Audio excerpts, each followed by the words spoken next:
abonnés. Aujourd'hui, tu m'as bloqué des deux côtés parce que je n'étais pas d'accord avec toi sur certains points. Non, tu m'as insulté. Je ne t'ai pas insulté. J'ai dit si tu avais le choix, tu me bloques parce que il va comprendre quelqu'un pour qui on a milité pour avoir des abonnés aujourd'hui se permet de bloquer. C'est vrai qu'on peut partager de la vie contraire, mais pour ce que moi je te connais, parce que moi c'est quelqu'un que j'admirais beaucoup. Voilà, seulement que quand la parole se présente, chacun doit montrer sa position. C'est normal, c'est juste. Et ça ne doit pas envoyer quelqu'un à bloquer quelqu'un ou quoi que ce soit. Moi, j'étais monté ici parce que j'entendais de vous souvent, oui, on perd le salut qui vaut le vie, mais vous me comprenez que c'est des terminologies, c'est des terminologies qu'on ne se comprend pas à certains points, mais en fond, vous ne dites pas qu'on perd le salut, je suis d'accord.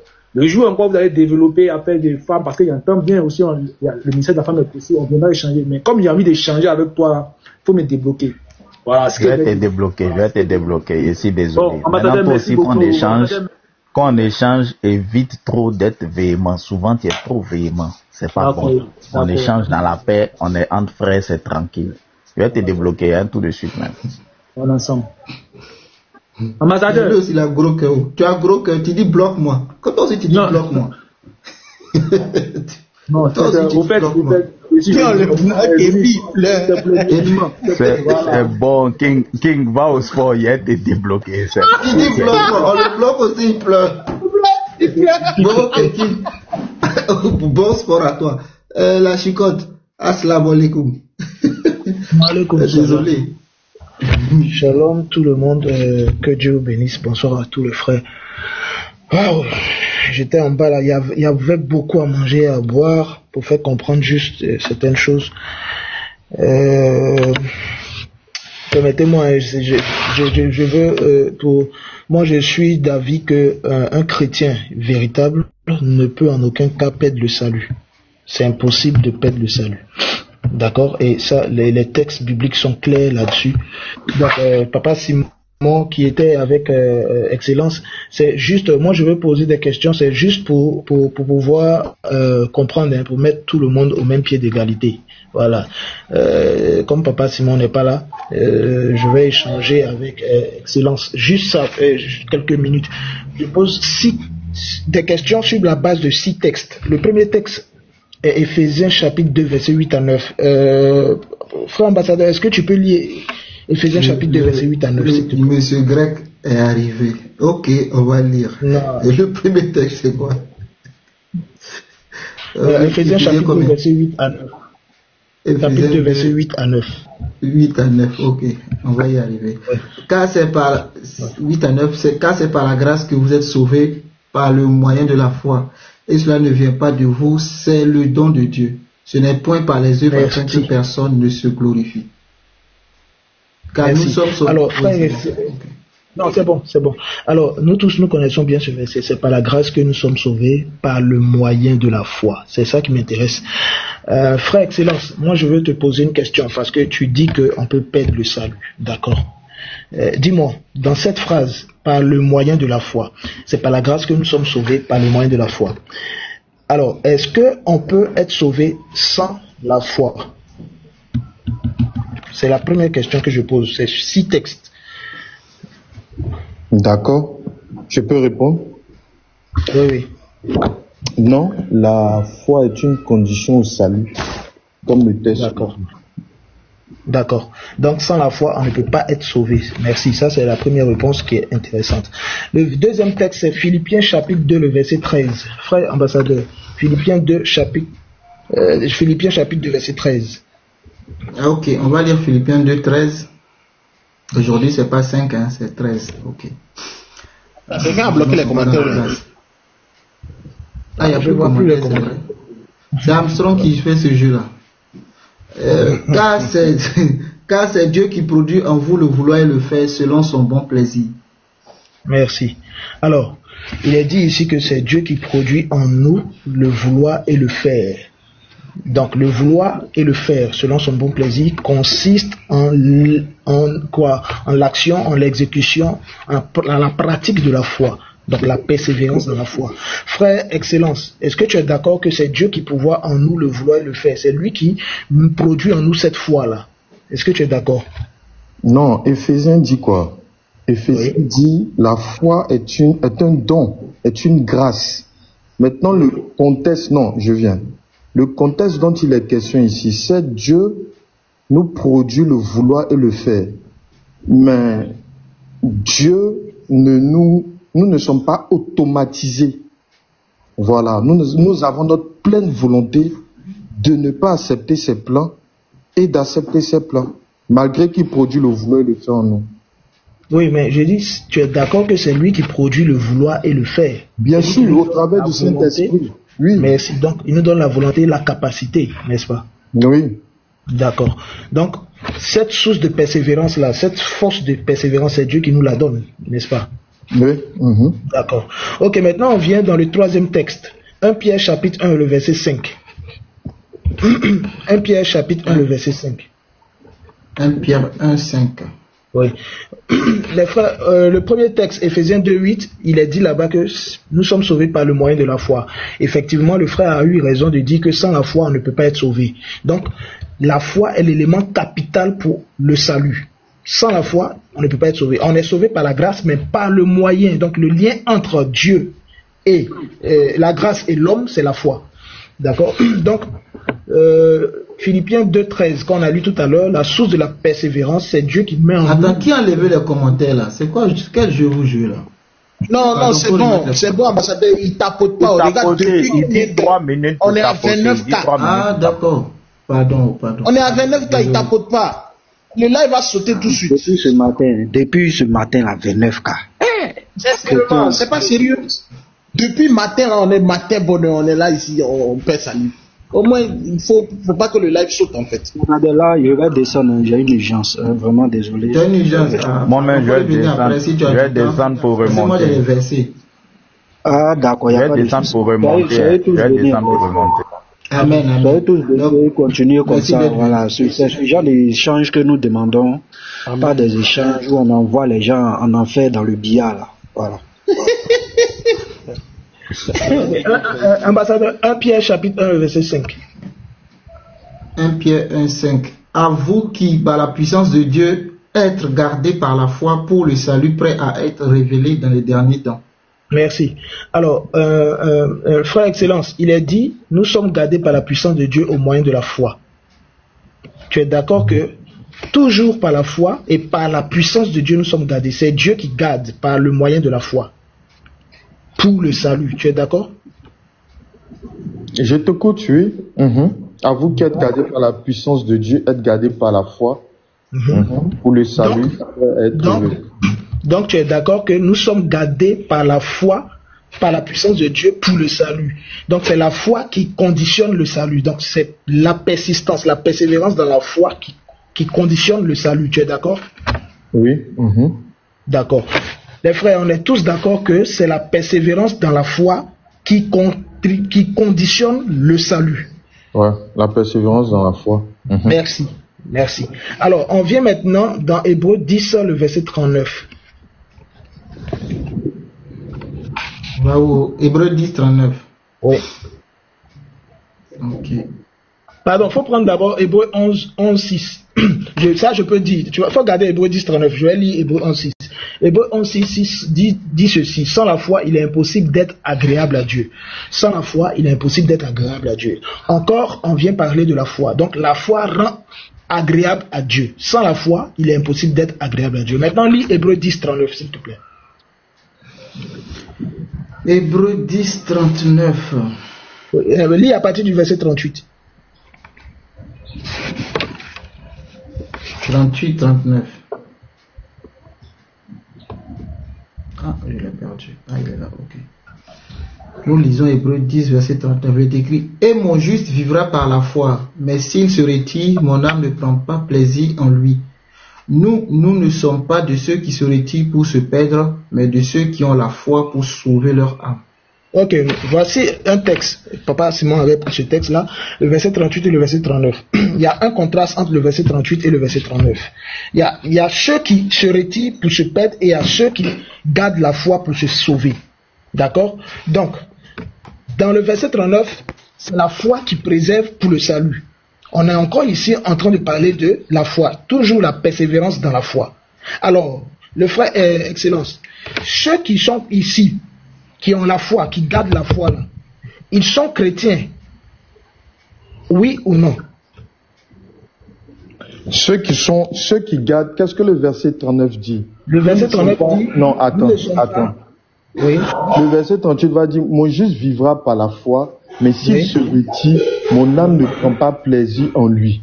Nous ne sommes pas de ceux qui se retirent pour se perdre, mais de ceux qui ont la foi pour sauver leur âme. Oui. Voilà. Maintenant, ta question est quoi? La question est la suivante. Entre ceux qui se retirent pour se perdre, et puis ceux qui ont la foi pour sauver leurs âmes, qui sont les chrétiens? Les deux. Le premier groupe était chrétien, ne sont plus devenus chrétiens, et le second groupe est resté chrétien. Bon, tu dis le second groupe est resté chrétien. Donc le chrétien, le premier qui était chrétien là, lui pour toi, il avait le salut, c'est ça? Il s'est retiré de la foi, effectivement. D'accord, tu dis il s'est retiré de la foi, il n'y a pas de problème, on va avancer. Donc ici, c'est la foi qui maintient toujours le salut, n'est-ce pas? Mais bien sûr, c'est ce que les Églises disent. Ok, maintenant, on arrive 1 Jean chapitre 2, le verset 19. Tu as dit qu'ils se sont retirés de la foi, hein. Donc ils étaient chrétiens. 1 Jean chapitre 2, le verset 19. 1 Jean 2, 19. Il est écrit: ils sont sortis du milieu de nous, mais ils n'étaient pas des nôtres, car s'ils eussent été des nôtres, ils seraient demeurés avec nous. Mais cela est arrivé afin qu'il fût manifeste que tous ne sont pas des nôtres. Merci, c'est bon. Alors, que tous n'étaient pas des nôtres. Alors, frère Excellence, est-ce que l'abandon ici, ceux qui sont sortis du milieu, ils prouvent qu'ils ont perdu le salut, ou bien le texte précise, révèle qu'ils ont perdu le salut, ou bien qu'ils ne l'ont jamais été, qu'ils ne l'ont jamais eu, jamais possédé? Non, d'accord. On va prendre le texte ici. Oui. Hébreu 8 que tu avais pris. Hébreu, non, le texte c'est 1 Jean 2, 19. Laisse Hébreu là d'abord. 1 Jean 2, 19 que je viens de donner. Non, mais le 1 Jean 2, 19, je vois même pas le lien. Hein. Non, mais je n'ai pas encore fait. Je n'ai pas fait de lien. Voilà, je n'ai pas fait de lien. Je suis en train de poser une question. On va lire un peu. On dit petit enfant, c'est la dernière heure, et comme vous avez appris qu'un antichrist vient, il y a maintenant plusieurs antichrists. Par là, nous connaissons que c'est la dernière heure. Ils sont sortis du milieu de nous, mais il n'est pas des nôtres, car s'ils eussent été des nôtres, ils seraient demeurés avec nous. Mais cela est arrivé afin qu'il fût manifeste que tous ne sont pas des nôtres. Ça ne parle pas de la foi. Hein. Ça parle de quoi? On parle ici d'un mauvais enseignement de l'antichrist. On parle du message antichrist. Et là, on va aller chercher qui est l'antichrist. C'est celui qui dit le Père et le Fils. Attendez. Non, je viens. Vas-y. Ici, on dit petit enfant, c'est la dernière heure. Et comme vous avez appris, il y a un antichrist qui vient. Il y a maintenant plusieurs antichrists. Mais la Bible nous parle de ce qu'est l'antichrist. On dit l'esprit de l'antichrist, c'est lui qui nie le Père et le Fils. Et là, on est en train de te dire, ils sont sortis du milieu de nous, mais ils n'étaient pas des nôtres. Car s'ils eussent été des nôtres, ils seraient demeurés avec nous. Mais cela est arrivé afin qu'il fût manifeste que tous ne sont pas des nôtres. Ça ne parle pas de la foi. D'accord. Tu dis ça ne parle pas de la foi. Ça ne parle pas de la foi. Quand l'antichrist, tu dis les enseignements de l'antichrist. On va voir d'abord ce que la Bible dit sur l'antichrist. On va voir d'abord. Je cherche les versets. Voilà. Bien sortis de nous. Ils sont sortis de nous. Attendez, s'il vous plaît, attendez. Excellence, ils étaient au milieu de nous. Tu es d'accord? Attends, je viens. Oui, non, pendant que tu cherches, ils étaient au milieu de nous. Non, on va lire d'abord, regarde. On va lire d'abord 1 Jean 2, verset 22. Qui est menteur? Oui. Sinon celui qui nie que Jésus est le Christ. Celui-là est l'antichrist, qui nie le Père et le Fils. Oui. C'est ça l'antichrist. C'est un mauvais évangile. C'est un mauvais évangile qui a pas... Ça veut dire quoi, nier le Fils et puis nier le Père, là, ça veut dire quoi? Nier le Fils, nier le Père, c'est ne pas reconnaître que le Père est existant, le Fils est existant. C'est faux. C'est faux. Nier le Fils, nier le Père, c'est de ne pas reconnaître la seigneurie de ce Fils-là et de ce Père, de ne pas reconnaître ce Seigneur-là. C'est de ne pas le reconnaître. C'est de ne pas reconnaître qui? Le Seigneur, le Fils, le Père. La seigneurie du Père et du Fils. Oui. Voilà, ok, d'accord. Voilà. Donc c'est de s'opposer, d'être ennemi, adversaire au Père. Tu es d'accord? C'est un message, oui. Voilà. Non, c'est pas une affaire de message même. Ça veut dire que c'est se rebeller à la voix du Seigneur. Celui-là, c'est l'antichrist. Parce que ce que l'Esprit te dit de faire, tu te rebelles à Dieu. Et là, tu es un antichrist. Tu dis ce que Dieu ne dit pas. Tu fais ce que Dieu ne te demande pas de faire. Mais c'est ce qu'on te dit. L'esprit de l'antichrist t'emmène à nier le Père et le Fils. C'est un message. Je viens. Comment est-ce que cela sera manifeste? C'est pas tes prédicats. C'est pas tes prédicats. On va voir que tu nies le Fils, la seigneurie du Fils ou la seigneurie du Père. C'est pas tes prédicats. Non, dans tes actes, dans ton comportement, tu peux avoir l'apparence d'appartenir au corps du Christ. Mais demeurant, tu ne peux pas être, tu ne fais pas partie de ce corps en réalité. Tu es d'accord? Voilà pourquoi la Bible va te dire qu'ils seront manifestes au jour mais voilà, parce que ça ne te parle pas de la foi. Si, c'est la foi. Écoute. En quoi est-ce que celui qui nie le Père et le Fils a la foi en Jésus? Mais parce que celui-là, c'est pas une question de celui qui renie, en quoi est-ce que celui qui renie le Père et le Fils a la foi en Jésus? On dit qu'il y a l'antichrist, c'est celui qui nie le Père et le Fils. Regarde. Quand je vais faire maintenant le lien avec ce verset-là, avec Hébreux 10, verset 38. Hébreux 10, verset 38 dit ceci. Voici, mon juste vivra par la foi, mais s'il se retire, mon esprit ne prend point plaisir en lui. Alors, il se retire de quoi? Il se rebelle en se retirant, oui ou non? Il se retire de la foi. Il se retire de quoi? Tu dis il se retire de la foi. Pourtant, s'il se retire de la foi, ça veut dire qu'il n'est pas sauvé. Non. Pourquoi? Maintenant, le deuxième groupe là. Non, attends. Non, c'est pas ce que le texte dit. C'est pas ce que le texte dit. Le texte dit, attends, c'est Hébreux, non, je suis Hébreux 10, 38 à 39. Le verset 39 dit, nous avons la foi pour sauver nos âmes. En réalité, si tu as reconnu que c'est la foi qui donne le statut de sauvé. Donc, ceux qui sont sauvés, ceux qui sont sauvés sont ceux qui ont persévéré dans la foi. Alors, ceux qui persévèrent dans la foi sont ceux qui sont enfants de Dieu. Ouais. Tu es d'accord?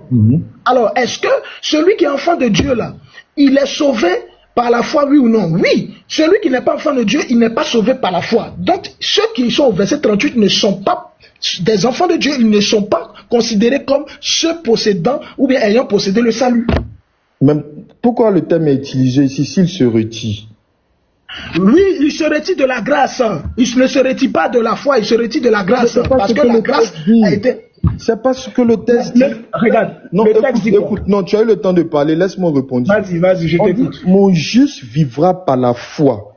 Aussi longtemps que tu es juste aux yeux de Dieu, c'est parce que tu es maintenu dans la foi.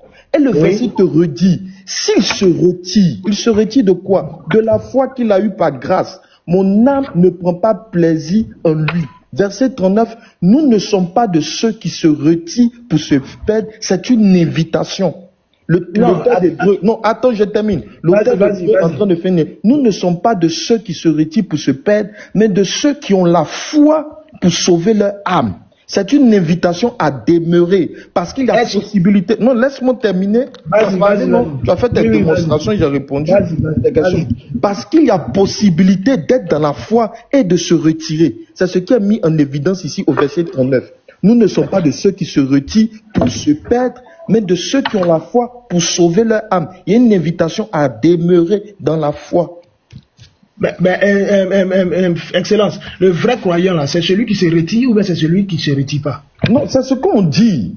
Non, je te demande, le vrai croyant, le véritable croyant, c'est celui qui se retire pour se perdre ou bien c'est celui qui a la foi pour sauver son âme? Là, je suis franc, toi, c'est celui qui est dans la foi. Il se retire pour se perdre. Voilà. Donc le vrai croyant, c'est celui qui ne se retire pas pour se perdre. Le vrai croyant, c'est celui qui a la foi pour sauver son âme. Donc, on ne peut pas dire qu'un véritable croyant peut perdre son salut. Celui qui est véritable, c'est celui-là qui a gardé la foi. Tu vois, c'est une déduction que tu fais voilà, on peut le juger qu'il n'est pas vrai croyant, mais je pense que ici, il y a une invitation. Voilà pourquoi le matin, c'est pas si tu as pris le live le matin, j'ai pris un texte de Jean où le Christ a demandé demeurez en moi. Aussi longtemps que vous ne demeurez pas en moi, vous ne produisez pas du bon fruit. Il y a une invitation de la part du Seigneur. C'est un très bon texte. Attendez, on vous fait une motion aussi. C'est un très bon texte que tu suis. Jean 15:7 là. Je pense. À part 5. Je peux dire quelque chose. Est-ce que, oui, Stan, tu vas dire quelque chose. Comme la chicotte est très bien lancée là, on profite. Donc, est-ce que tu peux nous aider justement? Je vais lire le texte. Attends, s'il te plaît, attends. La chicotte est très lancée, donc c'est pour ça que je profite avec ce verset-là. Faut lire le texte. Moi, je veux comprendre aussi. Je suis le sceptre. Vous êtes le sarment. Celui qui demeure en moi et en qui je demeure porte beaucoup de fruits. Quoi, sans moi, vous ne pouvez rien faire. Si quelqu'un ne demeure pas en moi, il est jeté dehors comme le sarment et il sèche. Puis on ramasse les sarments, on les jette au feu et ils brûlent. Si vous demeurez en moi et que les paroles demeurent en vous, demandez ce que vous voulez et cela vous sera accordé.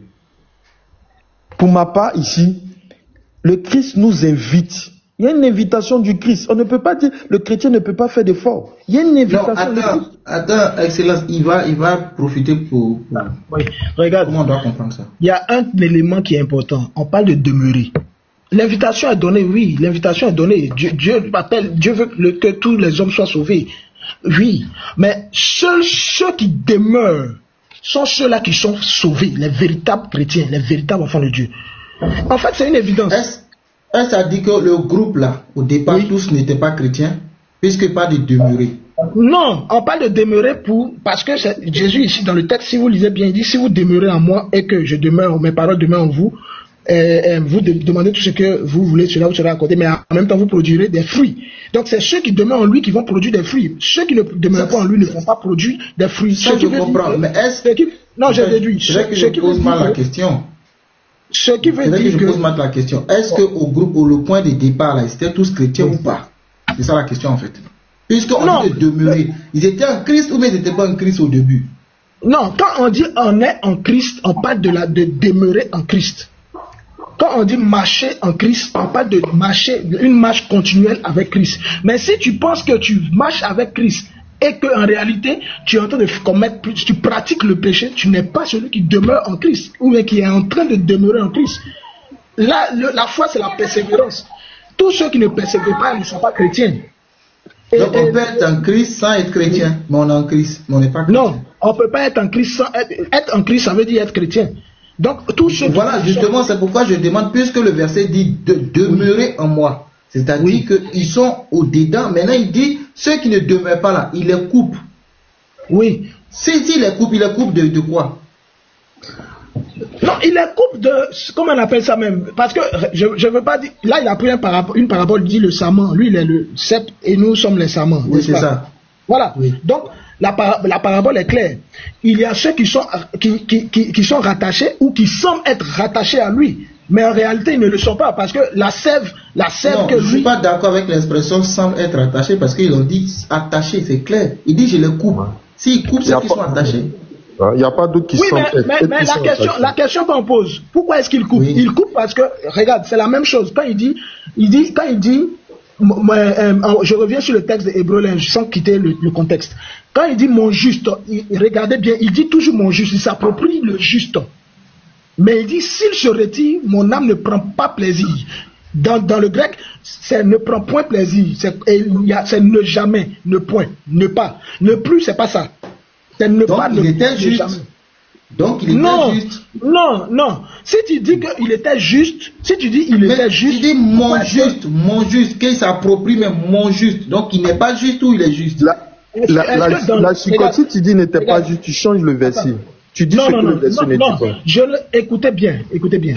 Si Dieu dit mon juste, s'il se retire, mon âme ne prend point plaisir en lui ou ne prend jamais plaisir en lui. La question que je me pose, est-ce que dans ce juste-là, Dieu avait satisfaction en lui?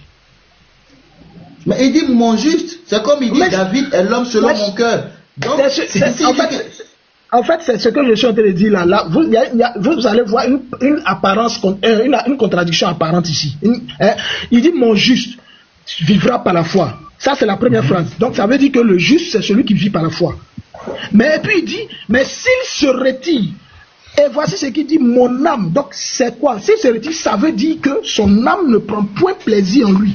Mais est-ce qu'il n'était pas juste? C'est quand il se retire qu'il n'est plus juste. C'est-à-dire qu'il se retire qu'il n'est plus agréable à Dieu. Attendez. On est avec la chicotte, on est dans la grotte. On va jusqu'au bout. Moi, je suis là pour comprendre aussi. Donc, on est dans la grotte. Non, moi, j'ai une question sur moi, s'il te partage Attends, Dieu est bon. Si tu poses une question, ça va me perdre le fil. Si tu me regardes ta question, moi, je veux comprendre. Il dit mon juste. J'aime bien son verset d'ailleurs. Mon juste. S'il se retire, mais avant qu'il ne se retire, là, il était juste ou il n'était pas juste? Oui, il était juste.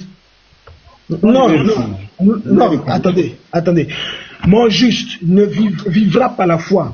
Mais s'il se retire, c'est vrai que si on le prend comme ça, s'il se retire, il se retire de quoi? De la foi. Il se retire de la grâce de Dieu. Il abandonne. D'accord? Son juste, il abandonne. Maintenant, le fait qu'il ait abandonné là, pour Dieu là, est-ce que ça veut dire qu'il a été dedans?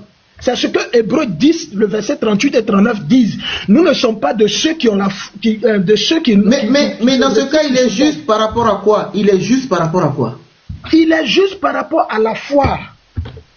Ah, donc il a la foi. Non. Donc il est juste. Et puis longtemps qu'il a la foi, il est juste. Attendez, non, ne mélangez pas tout. Attendez, s'il vous plaît, il y a un test même qui est clair. Attendez, s'il vous plaît, ne mélangez pas tout. Attendez, allez là, c'est ça la chicotte. Oui, là, on est avec toi. Après, on va passer la parole aux autres. Le texte est clair. Mon juste vivra par la foi. Mais s'il se retire, mon âme ne prend jamais plaisir en lui. Et non, ne prend plus plaisir en lui. Mon âme ne prend pas plaisir en lui. Ça veut dire que, certes, il se retire de la foi, mais c'est comme s'il n'avait jamais connu Dieu, il n'avait jamais possédé cette foi-là. Non, ça c'est toi qui le dis. C'est pas ce que le texte dit. C'est pas ce que le texte dit. Attends, non, mais la chicotte, la chicotte, c'est pas ce que le texte dit, c'est ton interprétation. Attendez. Quelle est la différence entre ne prend plus et ne prend pas? Ou bien ne prend jamais, ou bien ne prend point. Oh là là, on est foutu là. Là, c'est le grec qui est parti. Non, dites-moi quelle est la différence. Parce que je suis en train de vous dire quelque chose. Les deux versets 38 et 39, il y a un contraste. Il y a ceux qui disent, en bas, au verset 39, nous ne sommes pas de ceux qui se retirent pour se perdre, mais de ceux qui ont la foi pour sauver leurs âmes. Ils n'ont pas dit, écoutez bien, de ceux qui ont la foi pour sauver leur âme. Ce qui veut dire que ceux-là, ils ont gardé la foi, persévéré dans la foi, et ils ont toujours cette foi pour sauver leurs âmes. Les autres là, bien qu'ils aient abandonné, mais ils ne sont pas considérés comme ayant été. Parce que s'ils avaient été considérés comme ayant été, ceux-là, ils ne se seraient pas retirés. Parce que Christ dit, il faut qu'il demeure. Celui qui demeure ne peut pas se retirer. Parce que c'est Dieu qui prend soin.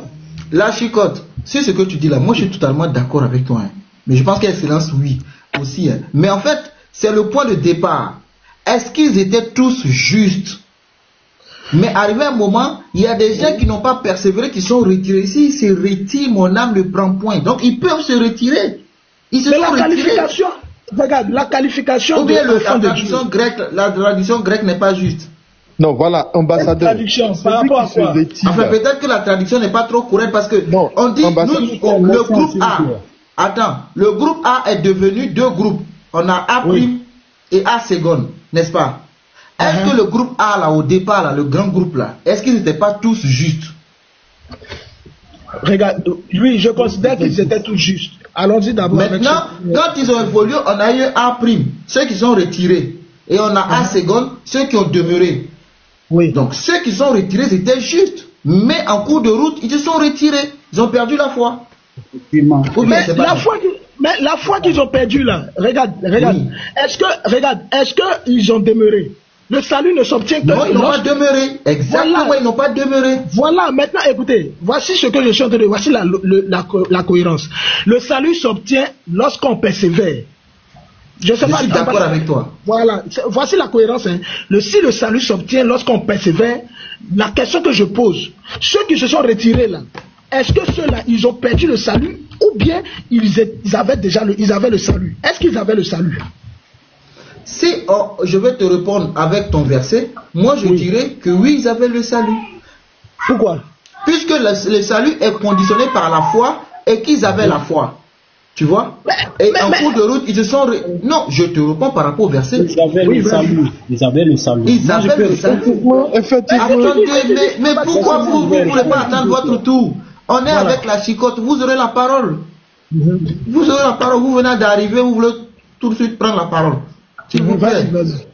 Donc, moi je réponds, on est là pour comprendre. On est là pour comprendre. On n'est pas là juste pour balancer des choses.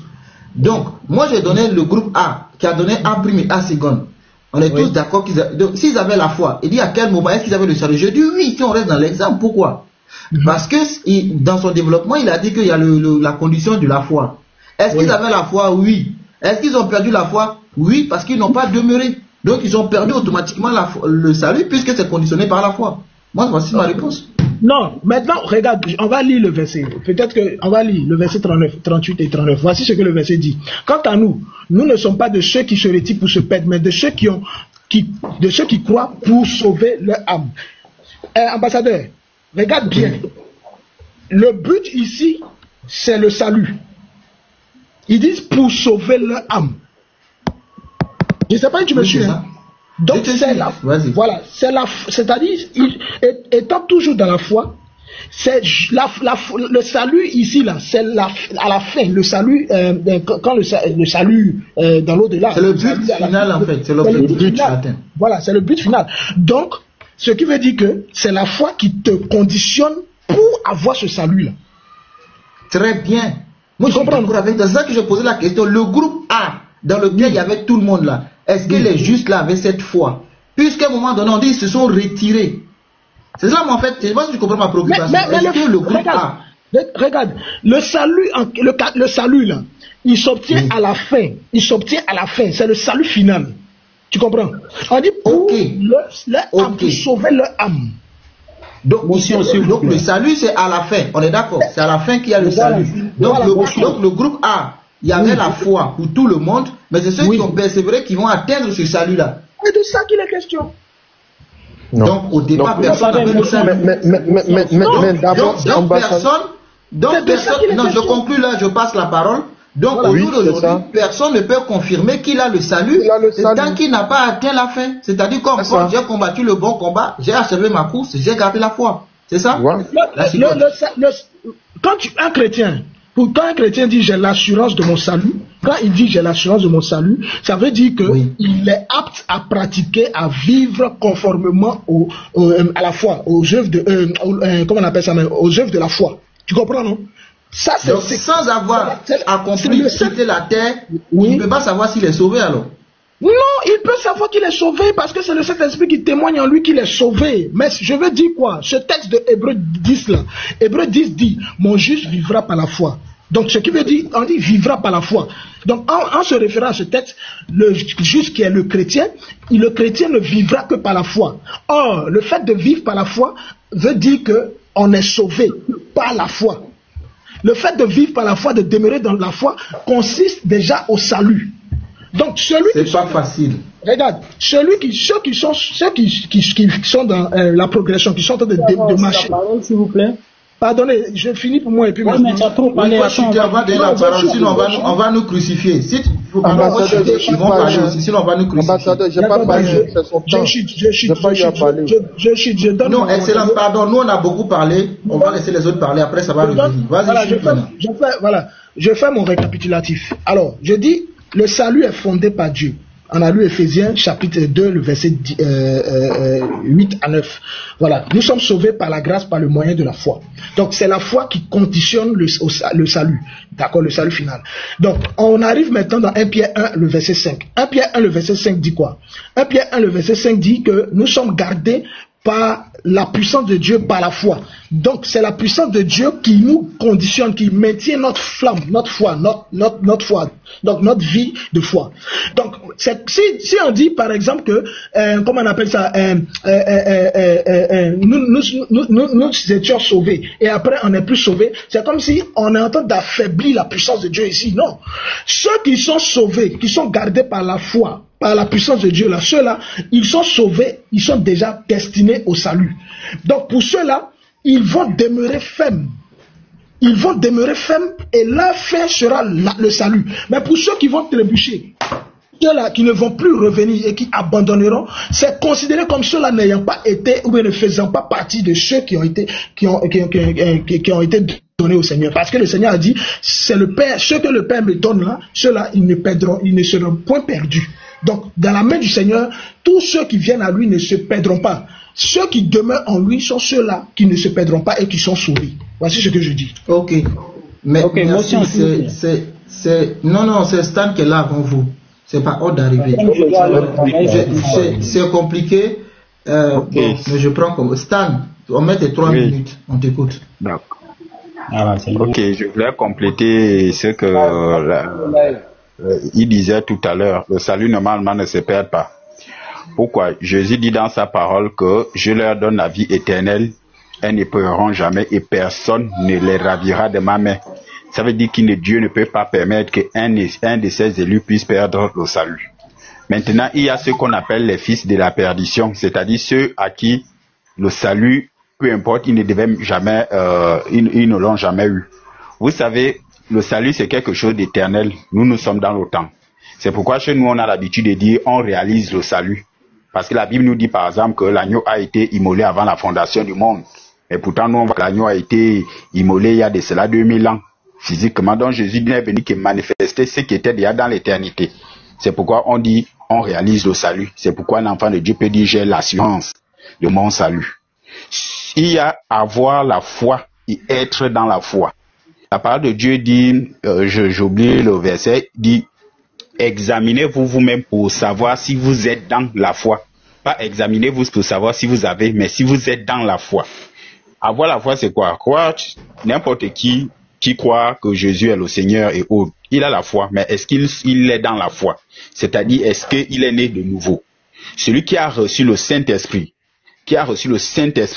ne peut pas perdre son salut. Même s'il veut se retirer, Dieu va lui mettre dans les conditions qui ne permettront pas qu'il se perde. Et c'est le cas de l'homme de Corinthiens 5, qui, malgré qu'il couchait avec la femme de son père, qu'est-ce que Paul a dit? Qu'un tel homme soit livré à Satan pour la destruction de la chair, afin que l'esprit soit sauvé. Donc, lorsque un scandale arrive, quelque chose arrive pour que la personne puisse se retirer, Dieu ne permettra pas. Mais si vous voyez quelqu'un qui était avec vous, il prêchait avec vous, et après, par une chute, il tombe, et il quitte, c'est la preuve qu'il n'a même jamais eu le salut, même dès le début. Et c'est ce que Jésus nous symbolise avec les 4 terres. Les 4 ont reçu la sémence de vie. Ils ont reçu, mais le problème c'était au niveau de la terre. Toutes les terres n'étaient pas bonnes. C'est la dernière terre qui était bonne, c'est pourquoi elle a pu porter des fruits. Les autres, malgré que la semence est tombée, comme la terre n'était pas bonne, ça ne pouvait que donner ce que ça donne. Et c'est ce qui, et parmi ces manifestations-là, c'est par exemple le fait de renier ce que tu as cru. Ça fait parmi des manifestations qui démontrent que la personne n'a jamais cru, même dès le départ. Donc, en fait, le salut ne se perd pas, elle ne peut jamais se perdre. Si quelqu'un dit que le salut se perd, c'est une façon de dire que Jésus lui-même a raté sa mission. C'est pas possible. Celui que vous voyez qui abandonne, il n'a jamais réalisé le salut, il n'a jamais été né de nouveau. Il était là peut-être parce qu'il suivait l'argent ou la foule ou bien autre chose. Il y a forcément quelque chose qui l'attachait. Bon, comme je n'ai pas assez de minutes, mes minutes sont finies.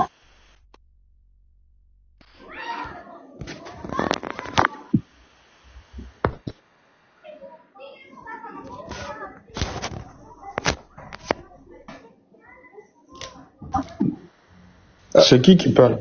Bonsoir.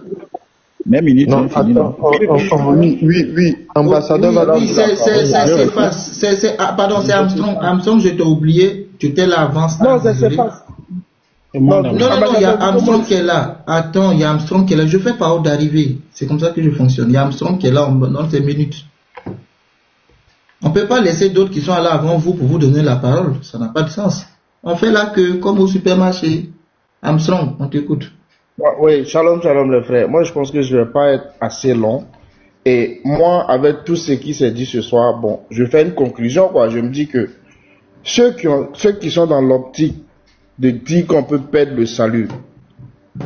Pour moi, hein, je n'ai pas dit pour quelqu'un d'autre, il me démontre l'incapacité du salut. Parce que quelque chose de plus fort ne peut pas habiter en moi et je vais perdre cette chose-là.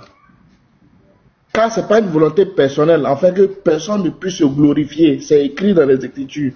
C'est un don de Dieu, c'est une grâce. Et cette grâce, elle vient habiter en moi là. Elle va regarder tous les aspects, c'est-à-dire instant et futur. Et même passé. Parce qu'elle sait plusieurs choses que moi-même je ne sais pas. Raison pour qu'on appelle une grâce. Donc moi je ne veux pas être assez long, je vais laisser le tout. Le salut, on ne peut pas perdre le salut. Je n'arrive pas à comprendre la porte du salut. Je peux prendre son temps. Si quelqu'un peut prendre mon temps, quoi. Oui, je prends son temps et je vais vite fait.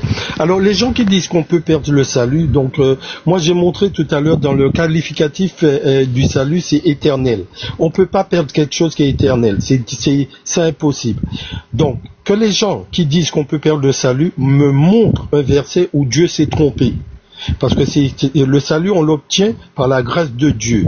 Donc, qu'on nous montre que un seul verset ou un demi-verset que Dieu s'est trompé quelque part, et là on va commencer à écouter. C'est arrêter de faire de la philosophie. Donc je lis mon verset, les fruits de l'esprit. Mais le fruit de l'esprit, c'est l'amour, la joie, la paix, la patience, la bonté, la bénignité, la fidélité, la douceur, la tempérance. La loi n'est pas contre ces choses. Ceux qui sont à Jésus-Christ ont crucifié la chair avec ses passions et ses désirs. Si nous vivons par l'esprit, marchons aussi selon l'esprit. Ne cherchons pas une vaine gloire et en nous provoquant les uns les autres et en nous portant envie les uns aux autres. Et je dis Amen. Merci beaucoup. Mais non, comment il s'appelle? Oui, on va venir à vous. Humility, c'est pas de la philosophie parce que ceux qui sont contre, ils ont sorti des versets. Donc quand tu parles de philosophie, c'est comme si c'est juste des pensées qui viennent de leur tête. Donc c'est pas juste sur ton propos de dire que c'est que de la philosophie parce qu'il y a des textes qui sont clairs aussi. Hein. Il faut le reconnaître dans l'école. Écoute-moi, dans l'école de on perd le salut, on perd pas, il n'y a pas d'unanimité. Il faut qu'on soit d'accord sur ça. Interrogez, même allez faire vos recherches, vous allez voir que il y a 4 grandes écoles, enfin 2 groupes si tu veux, mais il y a la majorité disent oui et il y a un groupe qui dit non. Il faut faire vos recherches. Ça n'a pas commencé avec nous, hein, de toute façon, le christianisme. Donc non, laisse-moi s'il te plaît terminer. Ne dis pas que c'est de la philosophie parce qu'il y a des textes. Tu vois, moi j'étais dans la grotte avec la chicotte, j'ai aimé. On pose des questions de compréhension. Mais quand on commence à dire que c'est de la philosophie, moi ça me plaît pas du tout. Non, j'ai dit, il faut pas de philosophie. Non, mais ambassadeur, j'ai dit quelque chose de très précis. J'ai dit, il faut me montrer où Dieu s'est trompé, même une seule fois, ou un demi-verset, où on me montre que c'est pas une question ça. C'est pas une question, parce que si tu dis où Dieu s'est trompé, c'est qu'il n'est pas Dieu. C'est pas une question. Ça va de soi. Dieu ne se trompe pas. Là, tu soulignes une question de prédestination. C'est ça, c'est dans ça que tu vas aller. Non, mais si. Mais c'est pourquoi l'autre là, comment il s'appelait l'autre? Tu vois, s'il t'a choisi, donc tu vas obligatoirement dire que avant la fondation du monde, Dieu a choisi des gens pour être sauvés et d'autres pour aller en enfer. Tu peux pas mais le salut, qui donne le salut? C'est pas ça la prédestination. C'est même pas ça la prédestination. Tu es obligé de parler de prédestination du salut dans ce sens. Tu es obligé. C'est ça la prédestination. Voilà, Dieu a choisi des gens pour aller au paradis et d'autres pour aller en enfer. Voilà. Ça, tu es obligé. La prédestination, selon la Bible, c'est être semblable à l'image du Fils. Faut aller lire dans non, moi je te comprends, mais je parle dans le sens du salut, là où il veut aller là. Parce que même le king qui était là, il a commencé à évoquer ça. Que si tu es maudit à la base, tu es maudit, on ne peut rien faire pour toi. Et lui-même, il dit que les deux thèmes vont de pair. Hein. Ça va de soi en fait. Quelqu'un qui parle de salut va parler de prédestination, c'est-à-dire Dieu a choisi des gens.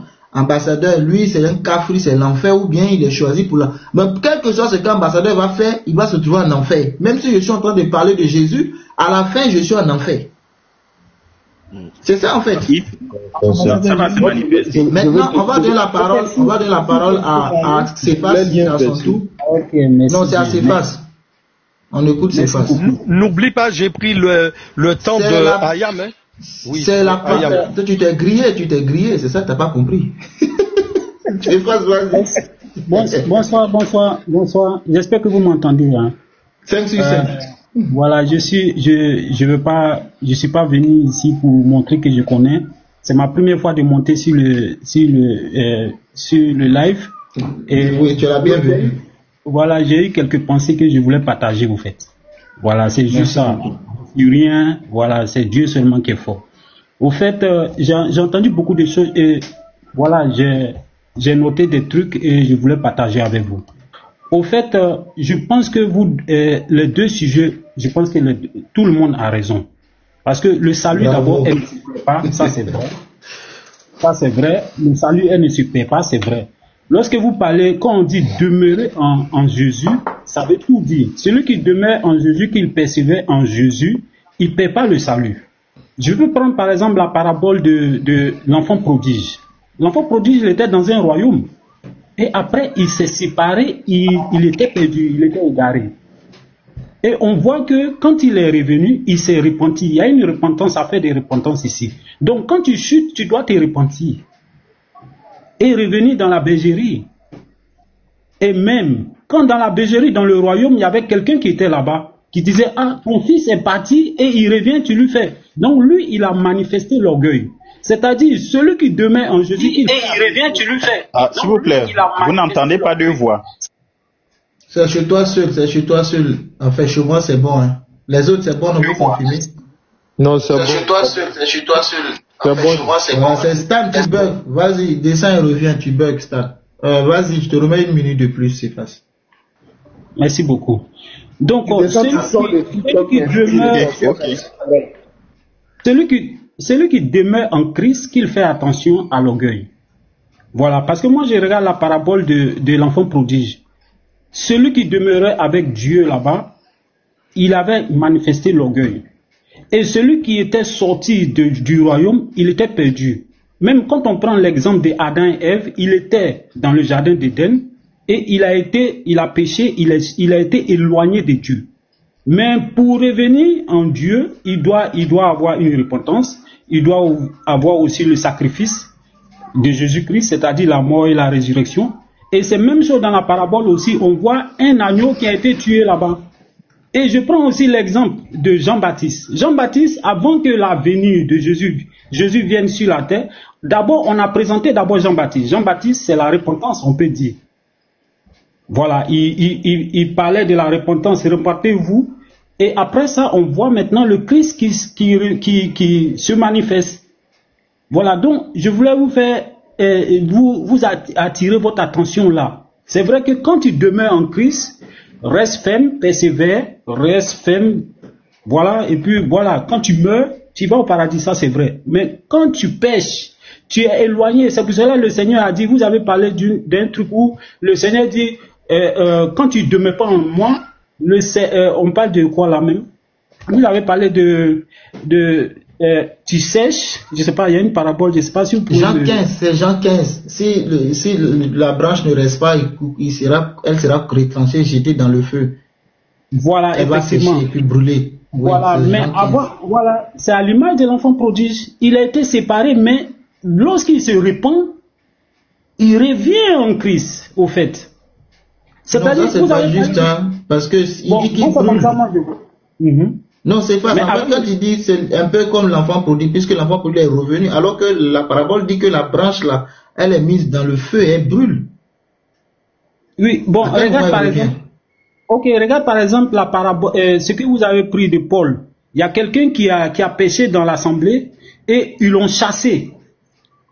Ils l'ont chassé, mais ça c'est la séparation. C'est-à-dire l'assemblée, c'est à l'image de Christ. C'est à l'image de Christ qui est là. Et il a été séparé. Et même ceux qui étaient en Christ, il y avait l'orgueil parce qu'eux voyaient, il y avait un péché qu'ils ne voulaient pas dénoncer. Ils ne voulaient pas dénoncer, voilà. Ça c'est l'orgueil au fait. Il y a quelque chose. Donc, Paul est venu manifester l'esprit dans ces deux parties. C'est-à-dire, celui qui doit être séparé, parce qu'il doit être séparé pour être châtié et se repentir. C'est-à-dire, il sort de la bergerie, mais il doit se repentir. Maintenant, ceux qui sont dans l'assemblée, eux, ils doivent faire attention à l'orgueil. D'accord. Donc, à la conclusion, ton temps est fini, malheureusement, et puis il y a d'autres qui attendent aussi. Donc, à la conclusion pour toi, si moi, ambassadeur, je m'en vais framponner la petite dehors, puis je meurs là-bas, là, je suis sauvé ou pas? Non, tu n'es pas sauvé. Marié. Je voulais tellement cette question-là, tu ne m'as pas posé. Attends, je vais répondre à cette question. J'ai perdu le salut. Tu m'as pas posé Je peux répondre à cette question. Attends, tout d'un coup, tout le monde répond à ma question. D'accord, c'est facile. Oui, c'est très important. Avant de passer à Zorobabel. Non, mais il a été clair. Une très bonne question. C'est aussi bref. Je ne veux pas de développement. Hein. C'est oui, je suis sauvé, c'est non, je suis pas sauvé. Parce que si vous voulez développer, attendez prochainement, parce qu'il y a Zorobabel qui attend. Donc la chicotte, je te pose ma question, ou bien Stan, tu prends la question. Je framponne la petite dehors, je l'ai framponné, tellement bien framponné, moi, je suis mort sur le lit là-bas. Moi, je voulais développer. Mais comme tu dis que c'est pas, donc, tu ne veux pas qu'on comme tu ne veux pas développer, je t'écoute. Je vais au paradis, bien c'est l'enfer direct. Je ne veux pas développer, mais j'ai besoin d'informations. Quand tu as fait ça, tu as commis, tu commets ou bien tu pratiques. Tu as commis ou bien tu as pratiqué. Tu pratiques. Moi j'aime les femmes. La petite m'a appelé et puis on s'est trouvé dans un hôtel. Voilà, ça m'arrive comme ça de framponner. Donc c'est que tu n'as jamais été sauvé. Non, je n'ai jamais été sauvé. Merci beaucoup. J'ai arrêté de framponner alors. Non. Pourquoi? Armstrong, toi tu dis quoi? Excellent. Attends, Armstrong veut parler. Armstrong, c'est comment? Je veux bien ton salut n'est pas lié. Ton salut n'est pas lié à ton bangala. Quand on te donnait ton salut là, ils ont regardé tout cet aspect. Tout cet aspect là, ils ont regardé. C'est vrai que tu as commis l'acte, c'est une faute, oui. Mais ça ne met pas en doute ton salut. Ça n'a rien à voir. Frère, j'ai posé la question, hein, j'ai demandé s'il a commis, il fait de ça une habitude ou bien il a juste commis. Il a dit que c'est son habitude. Même dans les deux contextes. Ah bon, d'accord, c'est bon, allez-y, continuez. Donc pour toi, la chicotte, si c'est une fois de passage, je n'ai pas fait ça, puis une fois ça m'est arrivé et je meurs sans repentance, pour toi je suis sauvé quand même, comme c'est une seule fois là. C'est écrit dans 1 Jean chapitre 1 verset 7. Si nous marchons continuellement, si nous sommes en communion avec lui et nous marchons dans la lumière, cela ne veut pas dire que nous n'avons point de péché en nous. Mais le sang de Jésus nous purifie de tout péché. C'est juste après, il est précisé, si nous confessons nos péchés. Ce qui veut dire que la grâce, quand le péché abonde, la grâce surabonde. Donc, mais je n'ai pas eu le temps, tu sais, je n'ai pas eu le temps de me confesser. Oui, mais regarde, je laisse mon cas. Regarde, je laisse mon cas, je prends le cas de Ananias et Saphira. Dans Acte 5, raide mort, femme, tu as dit quoi? Le Saint-Esprit, paf, elle est morte. C'est comment pour elle? Ils sont allés au ciel. Eux, ils sont allés au ciel. Qui ça? Ananias et Saphira. Non, là, je ne vais pas me prononcer. Mais c'est un blasphème. Ok. Non, voilà. Tu veux pas te prononcer. Excellence. Attends, il y a Excellence qui veut se prononcer. Après, on passe à Dieu est bon. Non, c'est Dieu qui est venu après. Toi, tu dis tu veux développer, attends Stan, tu dis tu veux développer, faut te calmer, tu auras le temps pour développer. C'est parce que je veux des réponses rapides. Donc Excellence veut dire aussi une réponse rapide. Après c'est Zorobabel. Voilà, moi moi, ou bien Dieu est bon, je ne sais pas vous deux qui est venu, hein. Dites-moi, pour ne pas que je me trompe. Zorobabel, tu es venu avant ou après Dieu est bon? Je ne sais plus. Il est venu après, donc ça sera Dieu est bon. Ok, Excellence, on t'écoute. Voilà, Ananias et Saphira, ils ont menti au Saint-Esprit. Moi, j'assimile ça un blasphème au Saint-Esprit. Pierre va dire, ce n'est pas aux hommes que tu as menti, mais à Dieu. Il dit, comment ton cœur a pu être rempli de ruse afin de pouvoir mentir au Saint-Esprit. Voilà, pour moi. Moi, donc, je pense que c'est direct. on ne devait pas se... C'est bizarre, hein? Est-ce que tout le temps que nous en manquons là, on manque contre nous-mêmes ou bien on manque contre Dieu? Est-ce qu'on manque contre Dieu?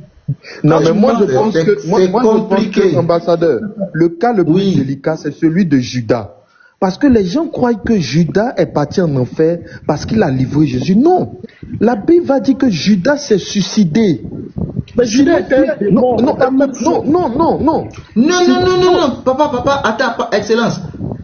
À ton prochain tour, tu vas parler de Judas. Parce que le cas de Judas, c'est complexe aussi. Ça va être un débat. On va écouter Dieu est bon. On met ces 3 minutes, voilà. Faut pas que ça devienne un débat de Judas. Non, mais tu m'as pas posé la question. Tu m'as pas posé la question. Ça va durer, hein. Faut pas mettre 3 minutes. Même 3 minutes. Bon, Humility, comme j'ai déjà mis son temps, après je te poserai la question. Oui, vas-y. Ok. En fait, mon intervention était surtout sur le chapitre Mon juste vivra par la foi, mais s'il se retire. Le texte parle du même personnage. Hein. C'est le même juste là qui, s'il se retire. Je vais tourner ma caméra parce que, merci beaucoup. Voilà mon schéma. Donc, travaillons ensemble. Moi, je l'ai noté, comme tu reviens dessus. Donc, explique-moi donc. Voici les justes ici. C'est ça, non? Voilà, mon juste. Bon, on prend la première partie, mon juste, les voici. Ou bien mes justes vivront par la foi. Ça, c'est ce qui est là. Il dit, mais s'il se retire. Donc, c'est toujours dans ce groupe-là, s'il se retire. Donc, il y a un A', effectivement. Mais c'est le même A' là qui était le juste aussi, qui était dans les justes. Donc, si on se base essentiellement sur ce passage, il y a perte de salut. Clair. Si on se base essentiellement sur ce passage. Donc, il y a d'autres passages encore que je donne A seconde, c'est ceux qui demeurent. Voilà. Donc, si on se base uniquement sur ça, il y a perte de salut. Parce qu'il répète, il dit que non, nous, on n'est pas du groupe, on n'est pas de ce groupe-là qui nous retirons pour périr. Donc, il est en train de dire qu'il y a des justes qui vont se retirer. Voilà. Donc, pour moi, le salut, là, si on se base sur ce passage-là, simplement, on perd le salut. Et tu disais quelque chose d'intéressant. C'est que de part et d'autre, les arguments sont solides. En truc là, en soteriologie là, le coup le plus difficile, c'est sur pète ou salut absolu là. C'est le coup le plus difficile à expliquer. Pourquoi? Parce que chaque partie fait quoi? Nous qui disons qu'on ne perd pas, on perd le salut là, on se base sur la capacité de l'homme à pouvoir maintenir la foi. Par contre, ceux qui disent qu'on ne perd pas le salut se basent plutôt sur la capacité de Dieu à pouvoir garder. Mais de part et d'autre, chacun a sa part. Dieu garde, mais l'homme aussi doit se préserver. Et c'est pourquoi de part et d'autre, vous voyez aussi des passages qui justifient chacun. La Bible dit de se conserver pur. Sans la sanctification, personne ne verra Dieu. Mais qui doit se sanctifier? C'est pas Dieu qui va venir faire, c'est toi-même qui dois te sanctifier. De l'autre côté, Jésus aussi dit que non, il ne va pas perdre quelqu'un, c'est dans sa main.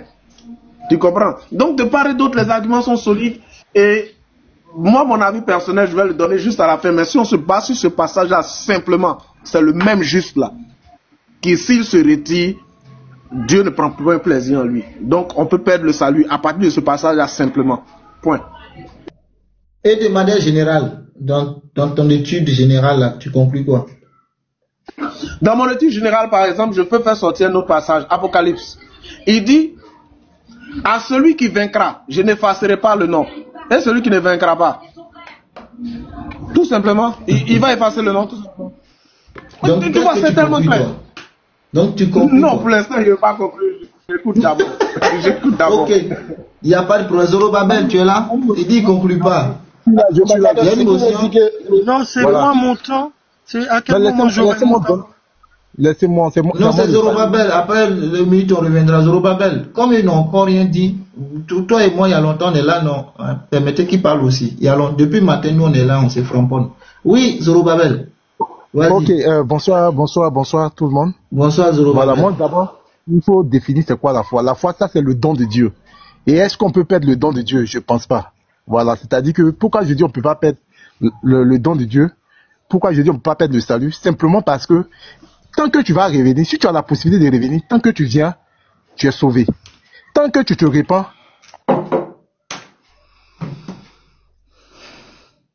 oh, Zorobabel. On dirait que ta connexion ne veut pas que tu parles. Hein. Les musulmans, arrêtez de signaler, les musulmans, arrêtez de signaler. Thème approprié, c'est plutôt... Tu es un peu bugué. Attends, Zorobabel, reviens un peu en arrière. Tu as bugué en fait, on n'a pas écouté. Ok, je disais... On m'entend? Je disais que, oui, en fait, le salut, c'est le don de Dieu. C'est Dieu qui donne. En fait, le salut, ça vient de Dieu, en fait. On dit salut. Voilà. Donc, on ne peut pas la perdre puisque c'est toujours disponible. C'est toujours là, en fait. La seule chose qui pose problème, c'est l'abandon, en fait. C'est-à-dire, Dieu t'a donné grâce. Il t'a donné l'opportunité d'être sauvé.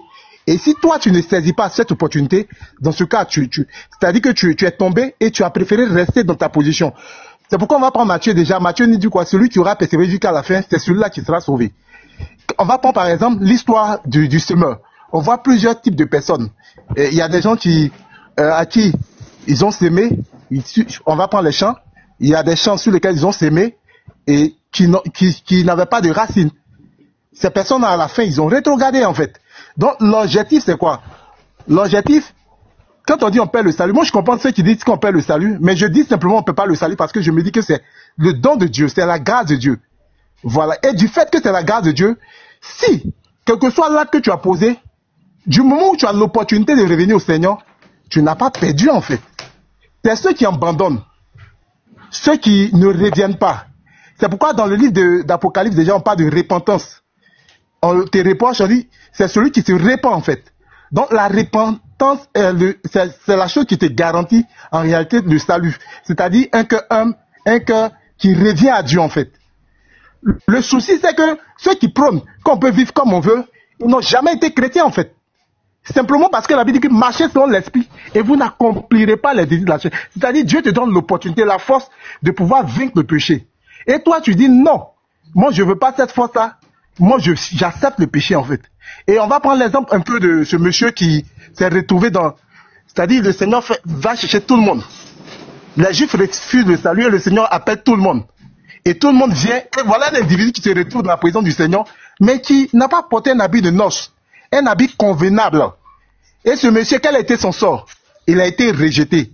Donc simplement, le thème salut, je pense que le mot même approprié, c'est l'abandon de la foi en fait, qui amène l'homme à aller en enfer. Moi, c'est... C'est clair. Ambassadeur, j'ai une notion. D'accord. D'accord, il n'y a pas de problème. Ceux qui sont là depuis le matin, si vous pouvez céder la place, parce qu'il y a d'autres en bas qui veulent donner leur avis aussi. Je pense qu'on a compris vos avis. Hein. Par exemple, Excellence, lui, je veux répondre à ta question. Oui, tu vas répondre, s'il te plaît. Mon dernier coup de parole, je dis ça. Voilà, c'est-à-dire que Excellence qui est là, lui, il est resté dans ses bottes depuis le matin. On perd le salut. Vous montez, vous descendez, on perd le salut. Donc lui là, il bouge pas. Par contre, quand on écoute ceux qui disent qu'on perd le salut, tu les suis. Après, quand tu écoutes ceux qui disent qu'on perd pas le salut, tu dis mais ils ont bien raison aussi. Tu es là-bas. Donc c'est pour ça que c'est passionnant. Chacun a des arguments. Ma dernière intervention et puis je vais descendre. Donc non, avant toi, Excellence, c'est Humility et tu vas aussi parler, il n'y a pas de souci. Non, c'est moi. Je suis là avant lui. Non, c'est Humility. C'est d'abord Humility. C'est à moi. Alors donc, je prends ton exemple, ambassadeur. Tu sais, quand tu as dit, tu es en train de framponner là. Moi, je t'ai dit que comme tu es un enfant de Dieu, au lieu que, tu sais, quand tu as l'orgasme là, tu fais tu cries fort là. Eh ben, tu vas dire pardon. Et tu vas aller au paradis. T'es au fou, ouais. Voilà. Donc maintenant, mettons dans l'orgasme là, il n'a pas dit pardon. Ça va bien. Bon, mets ton verset là avec A' là, le juste là, les justes là. Mais les justes. Tu as dit les justes, il y avait un groupe de justes, etc. Moi, je te dis qu'il y a un verset qui dit dans Proverbe 24 au verset 16 à 18, le juste tombe 7 fois et il se relève. Donc, dans ton verset là, on t'a pas dit que le juste, il est sorti. C'est pour ça que je voulais que tu reprennes le verset là. Le verset là. Tu as fait ton schéma par rapport à ce verset là. Oui, je remets le schéma, il n'y a pas de problème. C'est la mauvaise compréhension qui fait que vous dites qu'on peut perdre le salut. Je dis qu'on peut pas perdre le salut. Oui. Donc, alors, les justes, moi j'ai fait le groupe A qui est là. Oui. C'est par rapport à l'échange avec la chicotte que j'ai fait ce schéma là pour mieux comprendre quoi. Tu vois? Oui. Maintenant je me suis dit, il se retire. Si mon juste se retire, donc il était là. Oui. Donc je l'ai nommé le groupe A'. Je t'explique. Maintenant il y a ceux qui vont demeurer avec, j'arrive, ceux qui vont demeurer avec Jean 15. Donc c'est A seconde. Ceux-là vont aller au paradis, ceux-là vont aller en enfer. C'est ça ma conclusion. Non, c'est toi qui dis que ceux-là vont en enfer. Le retirer là, ça veut dire qu'il est tombé. Il est tombé. Il est pas encore, c'est toi qui lui dis. Ici en fait, il est tombé et il tombe 7 fois. Il peut tomber 7 fois. Il peut faire ça, ce mouvement-là, le tomber là, qu'il est tombé là, il peut le faire 7 fois. Il peut le faire 7 fois. Proverbe qui dit, le juste tombe 7 fois et il se relève.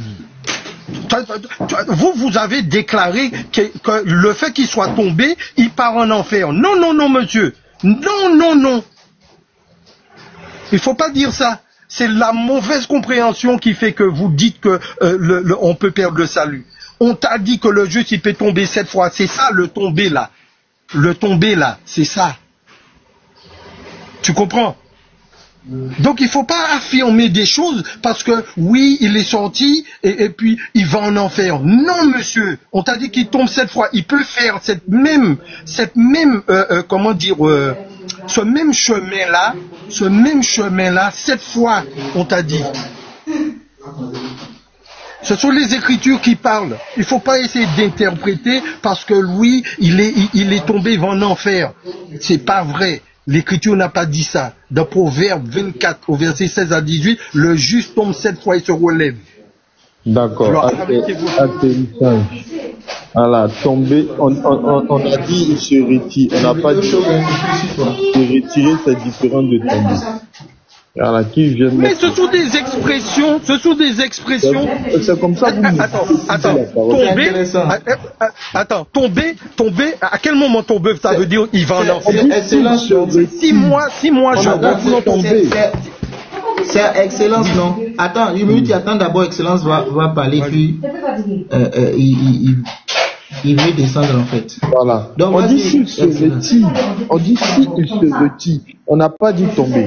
Et comment il s'appelle? Ambassadeur, moi je vais lire un texte. Apocalypse 2. Et puis je vais demander à ceux qui ne pètent pas le salut là. Apocalypse 2 à partir du verset 2. Je connais tes œuvres, ton travail et ta persévérance. Je sais que tu ne peux pas supporter les méchants. Tu as éprouvé ceux qui disent être apôtres et qui ne le sont pas. Et que tu les as trouvés menteurs. Que tu as de la persévérance, que tu as souffert à cause de mon nom et que tu n'étais point lassé. Mais ce que j'ai contre toi, c'est que tu as abandonné ton premier amour.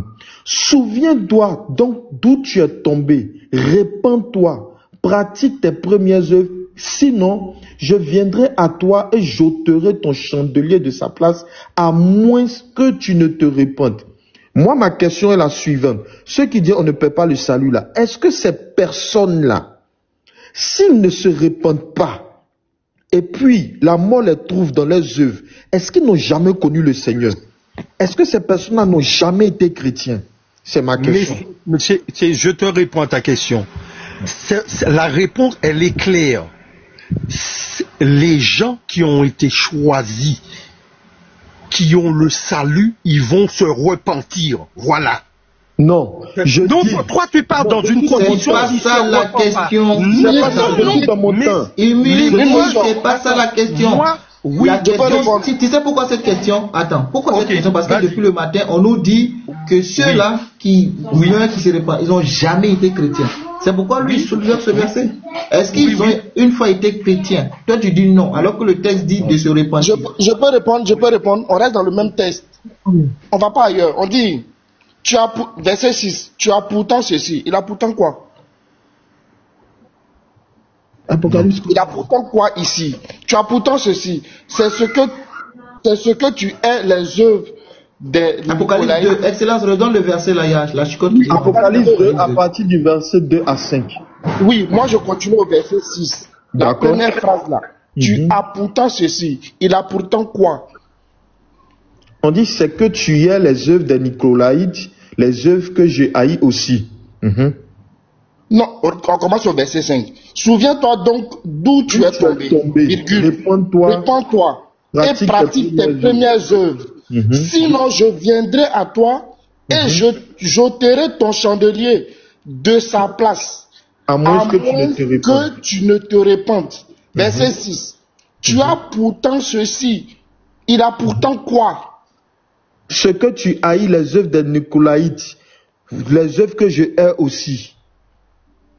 Maintenant, moi, ma question est la suivante. Ces personnes-là... Vous ne répondez pas à ma question. Tu me poses question dans question. Tu réponds à ma question d'abord. Ce n'est pas que, Armstrong, ce n'est pas que on nie ça. En fait, ils ont des bonnes œuvres, ils ont aussi des mauvaises œuvres. Le texte le dit. Puisqu'ils haïssent les Nicolaïtes, œuvres des Nicolaïtes, donc c'est mauvais. Mais ils ont aussi des reproches. On leur dit qu'il y a des choses qui font qui ne sont pas bien. Est-ce que ces personnes-là ont une fois été chrétiennes? C'est ça sa question en fait. Ambassadeur, juste une petite motion. Pourquoi je dis ça? Le chandelier là. Parce que le chandelier représente quoi? Ça parle de la réponse. Et le verset 6 dit quoi? Il a la repentance en lui.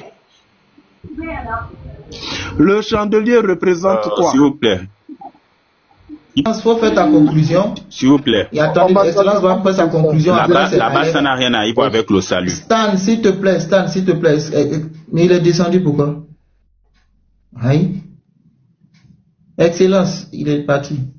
Je veux qu'il fasse sa conclusion, mais bon. Il est parti. En fait, moi, je ne sais pas si vous comprenez ce que je dis. C'est à qui? C'est à moi? C'est Aleph qui vient d'arriver. Là, Chicotte, attends d'abord. Comme il n'a pas encore parlé, après on revient à toi. Aleph, vas-y pour tes 3 minutes. Allô? Oui, on vous écoute. Allô, vous m'entendez? Oui. Ok. En tout cas, gloire à Dieu.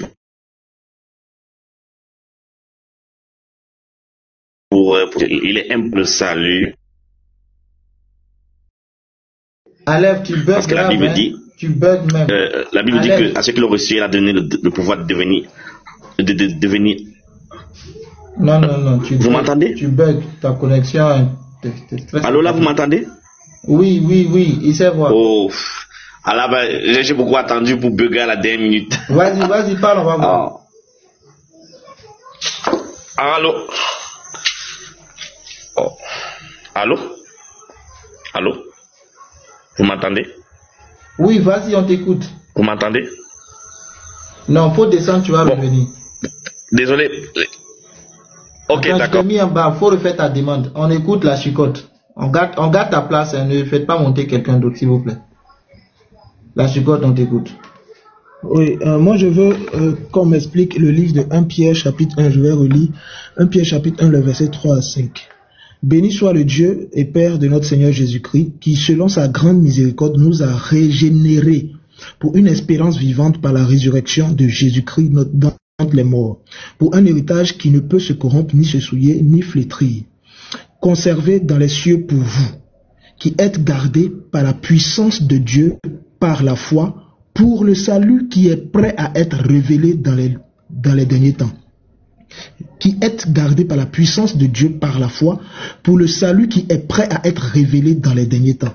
Donc, ici, on dit qu'ils sont gardés par la foi, par la puissance de Dieu, pour le salut qui est prêt à être révélé. Dans Hébreux 10, verset 38, là, le juste vivra par la foi, mais s'il se retire, c'est que mon esprit ne prend pas plaisir en lui.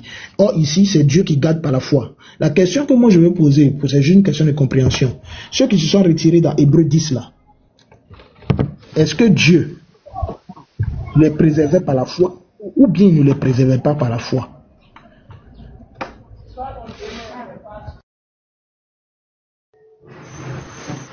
Qui veut répondre à sa question? Il peut répondre la question pour voir. Ok. 1 Pierre chapitre 1, le verset 5. Il dit ceux qui sont, je suis obligé de, pour un héritage qui ne peut se corrompre, ni se souiller, ni se flétrir, conservé dans les cieux pour vous, qui êtes gardés par la puissance de Dieu, par la foi, pour le salut qui est prêt à être révélé dans les derniers temps, qui êtes gardés par la puissance de Dieu, par la foi, pour le salut qui est prêt à être révélé dans les derniers temps.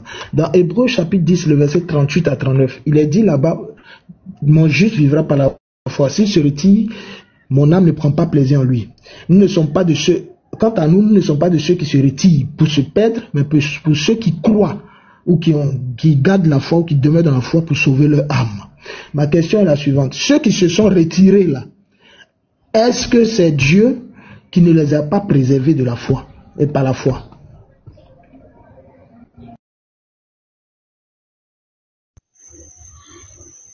Retirer pour se perdre. Est-ce que c'est retirer pour perdre le salut ou c'est retirer pour sortir du ministère et pour perdre les couronnes? Parce que le salut ne se perd pas. C'est le jugement auquel nous on va faire face en tant que chrétiens, c'est le jugement des récompenses, le jugement des positions, le jugement de notre place dans le royaume. La Bible dit que Jean-Baptiste est le plus grand parmi les hommes, mais il est le plus petit dans le royaume de Dieu. C'est-à-dire que dans le royaume de Dieu, il y a une classification. Donc, je peux avoir un appel au ministère, et je me retire. Je dis, je ne fais plus le ministère, je ne prêche plus, etc. Mais ça ne veut pas dire que je vais en enfer. Non, non, non. Je serai sauvé parce que j'ai la foi. Ouais, je parle de la foi. Ici, ils ont dit, mon juste vivra par la foi. S'il se retire, mon âme ne prend pas plaisir en lui. Quant à nous, nous ne sommes pas de ceux qui se retirent pour se perdre, mais pour ceux qui croient pour sauver leurs âmes, leur âme. Donc, on parle de sauver leur âme ici. Donc, je demande, ceux qui se retirent pour se perdre là, parce qu'il y a un contraste entre se perdre ici et puis sauver l'âme. Donc, je demande, ceux qui se retirent pour se perdre là, selon 1 Pierre 1, verset 5, est-ce que c'est Dieu qui n'a pas préservé leur foi? Parce qu'il est dit dans Pierre qu'ils sont préservés par la puissance de Dieu par la foi. C'est Dieu qui n'a pas préservé leur foi. Ceux qui se retirent pour se perdre, c'est ceux qui n'ont pas part à la foi, c'est ceux qui n'ont pas part au salut. S'ils ont part au salut, c'est clair qu'ils ne pourront pas se retirer pour se perdre. Moi, c'est ça mon avis. Parce que l'Écriture dit que s'il était possible, le diable allait séduire jusqu'à même les élus. Ça veut dire qu'il y a quelque chose que Dieu se réserve lui-même. Lorsque le prophète Élie fuyait devant Jézabel, Dieu a dit non, je me suis réservé 7000 hommes qui n'ont pas fléchi devant Dieu, devant Baal. Donc, s'ils se sont retirés, ça veut dire qu'ils ne font pas partie de ceux qui sont préservés pour ne pas fléchir devant Baal, tout simplement.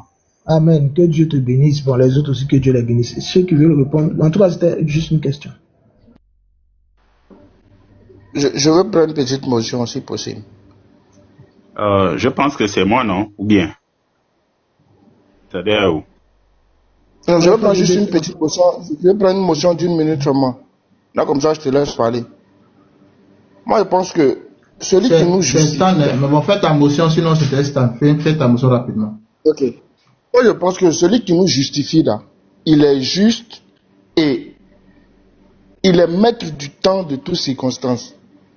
C'est-à-dire, en âme et conscience, il sait tout ça et il nous justifie. Le juste ne peut pas perdre. Quand on dit que tu es déjà juste là, comment tu vas rentrer dans cette perdition-là? Tu ne peux pas. Donc, si jamais c'est arrivé, c'est que tu étais parmi, mais tu n'étais pas pour nous. Tu n'étais pas pour lui, c'est clair. Tu étais une boucle dans la bergerie. C'est tellement, c'est tellement simple. Bon, je ne sais pas, peut-être pour moi, pour me soulager la conscience que je réfléchis comme ça, mais je trouve que c'est tellement simple. De un, je n'ai pas mérité ce salut-là. C'est un don, c'est une grâce. De un. C'est vrai que le chrétien doit être exemplaire dans la société. Il y a certaines choses là, on ne doit pas voir les chrétiens dedans. Mais il peut arriver qu'ils fassent des choses même qu'on dit, ah, donc toi là tu es chrétien et puis tu fais ça. C'est possible. Mais cela n'enlève rien à son salut. Quand on dit les voies de l'Éternel sont insondables. Je vais juste m'arrêter là, peut-être dans la prochaine on aura plus de paroles. Stan, vas-y, on t'écoute. Ok.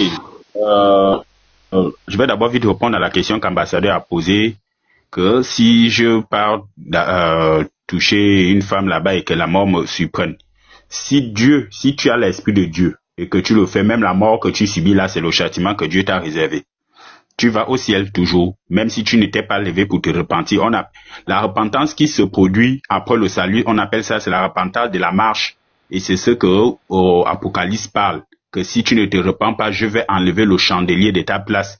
C'est lié aux récompenses, lié à ton statut au ciel.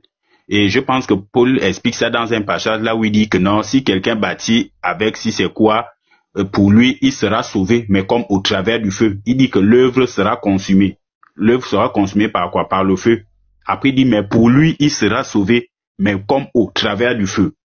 Donc, il y a aussi la perte des biens du ciel. C'est lié à ta manière de marcher. C'est pourquoi il dit que non, si je vais enlever le chandelier de sa place. L'autre qui était, le couple qui était mort, Saphiras et autres là ne sont pas en enfer, ils vont aller au ciel. Parce que quand quelqu'un qui n'est pas de Dieu commet une bêtise contre le Saint-Esprit, Dieu n'a rien à foutre, il n'a pas son temps. Peu importe ce qu'il peut faire. Rappelez-vous de Simon le magicien. Il peut faire tout ce qu'il veut, il peut sortir, aller ouvrir même son assemblée, parler même du Seigneur. Dieu l'attend seulement au jour où il doit mourir. Dieu n'agit pas avec ceux qui ne l'appartiennent pas. Mais si tu l'appartiens, quand il sait que tu l'appartiens et que tu commets un truc, toi, il te frappe afin que ça soit même un signe que tu l'appartiens et que les autres puissent prendre crainte. Mais si tu ne l'appartiens pas, il s'en fout. Même si tu parles mal du Saint-Esprit, il s'en fout, il t'attend seulement au jour de l'enfer. C'est pourquoi vous vous rappelez qu'il avait dit quelque chose au roi David. je pense David ou Salomon, il dit je serai pour lui comme un père et il sera pour moi comme un fils. S'il agit mal, je le châtierai avec la verge des hommes, mais ma grâce ne se retirera pas de lui, comme je l'ai retiré de Saül. Pourquoi? Parce que nous sommes au temps où Dieu a scellé le Saint-Esprit sur ceux qui l'appartiennent. Donc, celui qui était au milieu et qui se retire, c'est-à-dire celui qui se retire pour la perdition, c'est-à-dire pour l'enfer, c'est quelqu'un qui n'a jamais eu la foi, qui n'a jamais été dans la foi. Maintenant, si c'est un enfant de Dieu en qui le Saint-Esprit est, quand il se retire, il y a deux choses. Soit en se retirant, Dieu le tue, ou bien Dieu le châtie pour qu'il revienne, pour continuer à marcher. C'est pourquoi on dit le juste tombera 7 fois et il s'élèvera. Mais le salut ne se perd pas, c'est impossible. C'est pourquoi Dieu dit que même quand le diable fera les plus grands prodiges et des miracles, au point de séduire, si c'était possible, même les élus, ça veut dire que ce n'est pas possible qu'un élu puisse être séduit. Donc ce n'est pas possible qu'un élu puisse abandonner la foi. Il va toujours demeurer, mais il peut abandonner les actions qui lui permettent d'avoir les récompenses au ciel.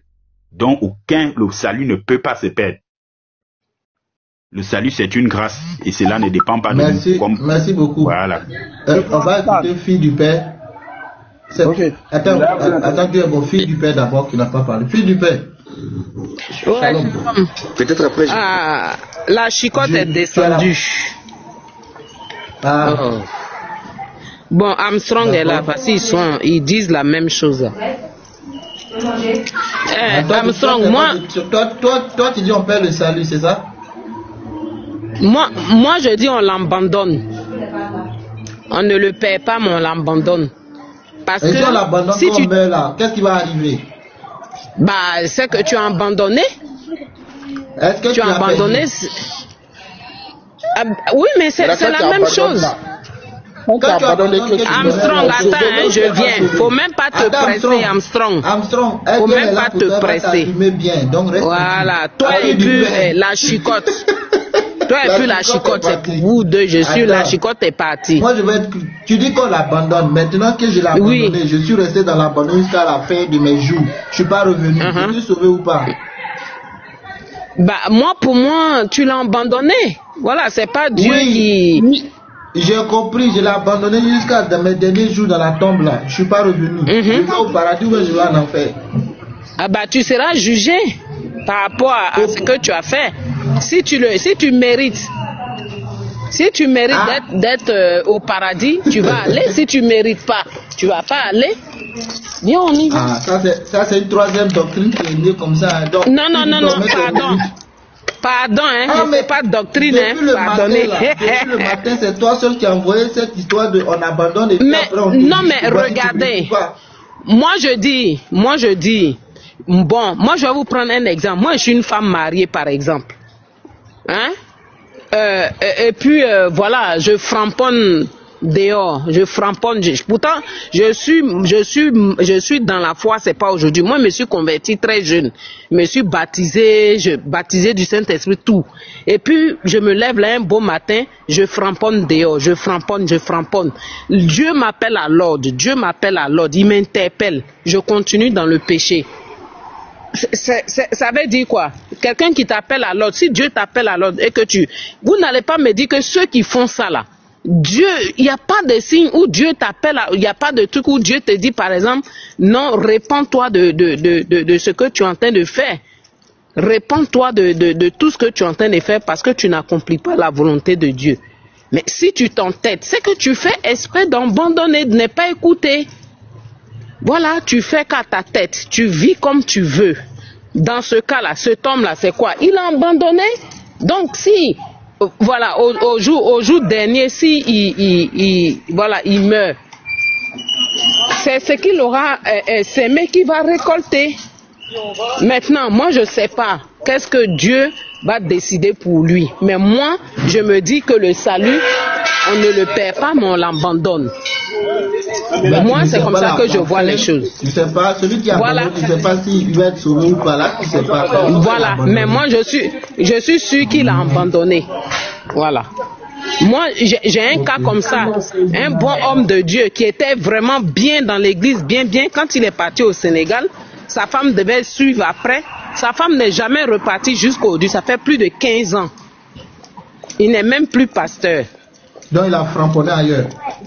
Oh, il a pris une autre femme au Sénégal, il a abandonné ses enfants ivoiriens, elle, leur maman, tout. Actuellement, ils sont en Côte d'Ivoire. La petite Sénégalaise l'a remué là-bas, ça l'a mis KO. Moi, je dis, pourquoi Paul dit, je traite durement mon corps, et puis il dit encore, travaillez à votre salut. Et même quand tu vois dans l'Ancien Testament, Dieu dit, pourquoi tu laisses le péché se coucher à ta porte? Les gens qui défendent tout ce que vous êtes en train de dire là, les Armstrong avec la chicotte là, pourquoi tout ça là s'est dit? Moi, c'est ma question à Armstrong. Oui, tu peux. Après Armstrong, j'aimerais parler. Oui, je viens d'arriver, mais je n'ai pas encore la parole. Aleph, oui, si tu as bugué. Armstrong, réponds rapidement, puis c'est Aleph. Il a bugué. Ok, je vais dire simplement qu'on travaille à quelque chose qu'on a reçu. Si on n'a pas le salut, on ne peut pas travailler à cela. C'est un fait. Parce que la Bible nous dit quoi? Nous sommes la lumière du monde. C'est-à-dire, nous sommes une référence dans ce monde-là. Mais là, c'est la même Bible là qui dit que, c'est le même Paul qui dit, je veux faire le bien, mais le mal est attaché à moi, à mon corps. C'est pas parce que j'ai le salut que je pêche pas sur cette terre pendant mon existence. C'est impossible, c'est faux. On se ment. Mais à la fin aussi, il dit la loi de ce panel-là. Dieu est bon, il n'y a pas un sur ce panel-là qui va dire qu'il a arrêté de pécher depuis il a eu son salut. Il n'y a personne qui peut admettre ça ici, qui peut confirmer, qui va dire, même aujourd'hui seulement, je ne parle pas des autres jours, aujourd'hui seulement, pour dire que depuis moi j'ai accepté Christ là, je n'ai jamais péché. Arrêtons de nous mentir. Moi, je pense qu'on se ment, quoi. C'est simple, ton salut là, ça n'a rien à voir. Quand tu obtiens ton salut là, tu as ton salut déjà, c'est une grâce que l'Éternel te fait. Maintenant, le fait de travailler à ton salut là, c'est pour avoir des bénéfices, c'est tout. D'accord, merci. Allez, vas-y. Sinon, moi, j'ai levé mon doigt pour dire je fais partie de ceux qui n'ont jamais péché, mais bon, on m'a pas écouté. Allez, vas-y. Ambassadeur, il peut lire un texte. Fils du suprême, je peux parler un peu, pardon. Attends, fils du suprême, il bug un peu. Non, mais ambassadeur, je devais rebondir, non? Ouais, ambassadeur, oui. Attends, tu prends la parole après moi. Attends, je disais ceci. Comme c'est bon, là, laissez, il va profiter. Après, maman, tu vas répondre. Merci, frère. Merci, frère. Ici, la femme parle, hein. Ici, là, on n'est pas dans l'église. Oui, femme parle ici, hein. Et vous dit en même temps. Il n'a pas dit ça. Est-ce qu'il n'a pas dit ça? Vas-y, Aleph. En fait, la question du salut, c'est que les gens pensent que ils étonnent Dieu. En fait, la Bible est claire. Lorsque nous étions encore pécheurs, Christ est mort pour nous. C'est-à-dire qu'il n'y a rien qui va choquer Dieu là, dans la manière de vivre de celui qui l'a sauvé. Même le frère qui est parti au Sénégal là, rien ne choque Dieu. Lorsque Jésus a vu ça, c'est pour ça qu'il est allé être crucifié. C'est pour ça qu'on a percé ses côtes. C'est pour ça qu'on l'a même fouetté bien. On l'a fouetté bien pour ça. Pourquoi? Parce que cet homme-là, il devait faire quelque chose de bêtise comme ça. On a bien fouetté Jésus pour ça. Correctement. Parce que cet homme-là, il devait faire une bêtise comme ça. Et Jésus est parti mourir à cause d'un tel homme. Souvent, on pense que à ce salut-là, on veut ajouter quelque chose. Qu'est-ce que nous, on va ajouter? Qu'est-ce qu'on a pour ajouter à l'œuvre de Christ? Et on a même quoi? On est capable de faire quoi pour ajouter à l'œuvre de Christ? Et les gens qui pensent qu'ils peuvent faire quelque chose là pour comment dirais-je, pour acheter le salut, ça n'existe pas. On ne peut rien faire. Rien ne peut choquer Christ maintenant. Pourquoi? Lorsque nous étions encore pécheurs, Christ est mort pour nous. C'est parce qu'il a vu cela. Il a vu l'incapacité d'un frère. En marchant droitement, il a dit, écoute, Père, je vais donner ma vie pour eux, comme rançon, de sorte qu'il n'ait plus rien à faire pour recevoir cela. Juste croire à l'œuvre que j'ai déjà accomplie. Les gens qui veulent aider Jésus, c'est par incrédulité. C'est parce qu'ils n'ont pas assez confiance à Christ. Ils n'ont pas assez confiance en Christ. Et lorsque Dieu nous regarde, il ne voit pas nous-mêmes. Il voit Christ. Il voit le vêtement que nous avons porté, le vêtement de Christ. Et cet homme qui est parti à la fête, il est parti avec le mauvais vêtement. On l'a chassé. Il est parti avec les vêtements des œuvres. Il est parti avec le vêtement du travail qu'il a fait. Même ces gars qui disent qu'ils ont prophétisé au nom du Seigneur, ils vont devant lui avec leurs œuvres. C'est le mauvais vêtement. Nous devons y aller avec le vêtement de Christ, un vêtement immaculé. C'est ce vêtement qui nous donne accès au Père. Tout le reste là, ça ne compte pas. Si ça doit compter, c'est pas pour le salut, c'est pour les récompenses, pour les couronnes. C'est pourquoi le salut est inaliénable lorsqu'il repose sur le Christ. C'est un fondement solide. Christ a déjà tout accompli. Et lorsque l'apôtre Paul dit ceux qui se retirent pour se perdre, ça veut dire qu'il y a ceux qui se retirent sans qu'ils ne se perdent. Ils se retirent juste parce qu'ils ne veulent plus le ministère, mais ils gardent la foi, ils gardent le salut. Tout simplement. Donc le reste qu'on ajoute là, on veut aider Christ, mais Christ n'a pas besoin qu'on l'aide. Il faut faire la différence entre la vie spirituelle et le salut. Ok. Bon, ok, je les versets là, je peux lire un verset. Attends, Céphas, il y a le véridique.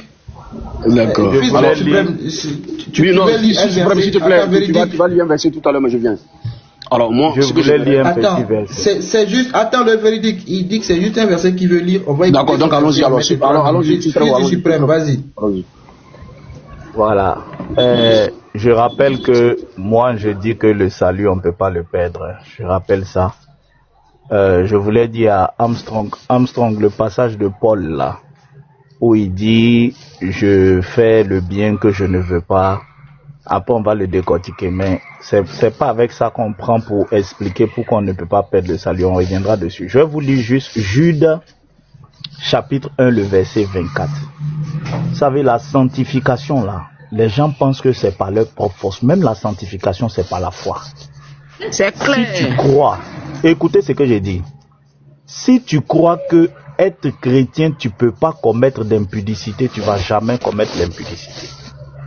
Mais si tu crois que je suis chrétien, il peut arriver que je commette l'impudicité, l'adultère, c'est ce qui va t'arriver. C'est clair, c'est clair. Voilà, je reviendrai dessus. Voilà ce que Jude dit. Jude 1, 24. Il dit... Or, à celui qui peut vous préserver de toute chute et vous faire paraître devant sa gloire irrépréhensible et dans l'allégresse, à Dieu seul, notre Sauveur, par Jésus-Christ, notre Seigneur, soit gloire et majesté. Donc dans ce verset, Jude dit que c'est Dieu qui te préserve de toute chute. C'est Dieu qui va te faire paraître devant sa gloire irrépréhensible. J'ai dit et je répète, c'est lui qui a réellement le Saint-Esprit. Il ne peut pas pécher. Il va peut-être commettre des péchés. Merci. Est-ce que vous savez ce que c'est que l'impudicité?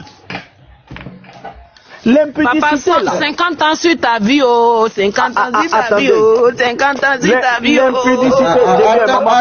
C'était pour lire le verset. On a pris la parole chez le véridique, fils du suprême. Pardon, ambassadeur, je vais chuter parce que je crois que c'est ce que le véridique veut dire. Je vais chuter puis le véridique va parler. Écoutez, je crois que c'est ce qu'il veut dire. Je vais chuter puis il va parler.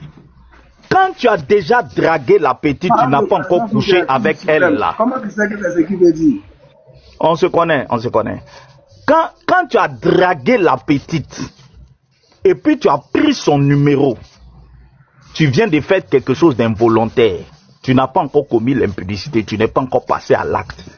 Si tu as réellement le Saint-Esprit, le Saint-Esprit va te dire, mon bon petit, tape l'œil.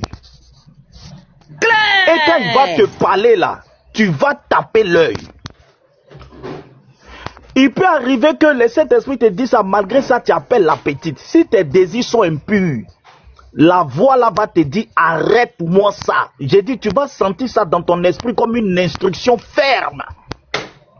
Et la Bible dit qu'il emmène tout esprit captif à son obéissance. Si tu es un enfant de Dieu, quand la voix va te parler là, tu vas taper l'œil.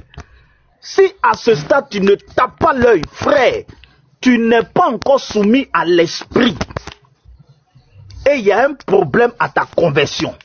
L'impudicité, ce n'est pas quelque chose qu'on fait par accident. C'est comme, excusez-moi du terme, c'est un...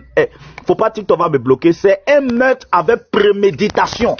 C'est un acte prémédité. Tu as eu le temps de draguer la petite. Tu as réservé l'hôtel.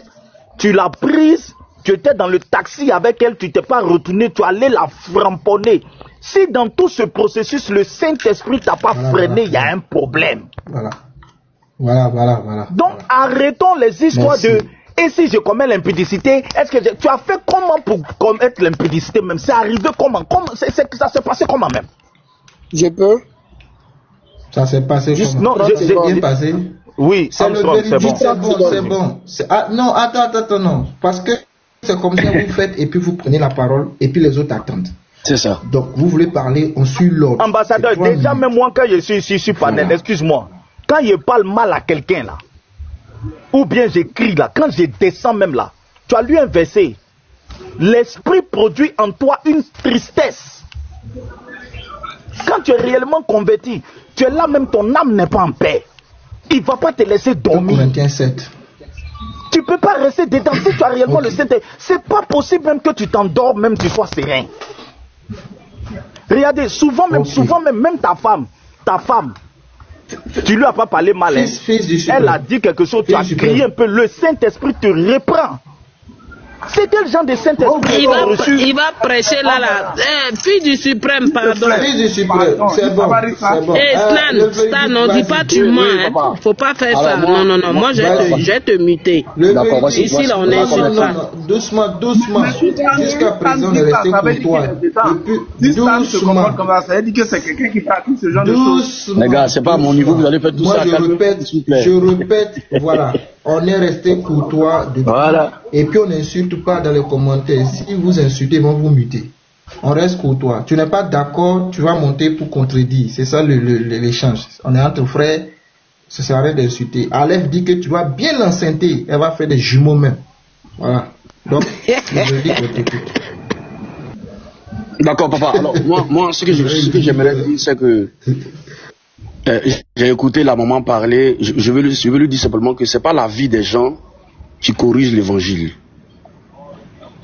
C'est l'évangile qui va vers la vie des gens.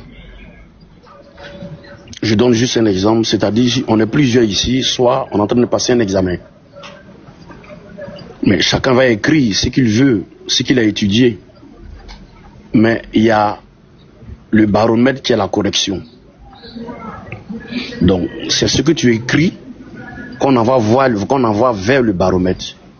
Et c'est le baromètre qui corrige ce que tu as écrit. Donc nous tous on peut écrire ce qu'on veut, mais il y a un baromètre, il y a un livre qui est là pour nous corriger. Donc souvent ce que le chrétien fait, il va vers la vie des gens pour corriger l'évangile. Non, il y avait un pasteur, il est parti au Sénégal, voici ce qu'il a fait.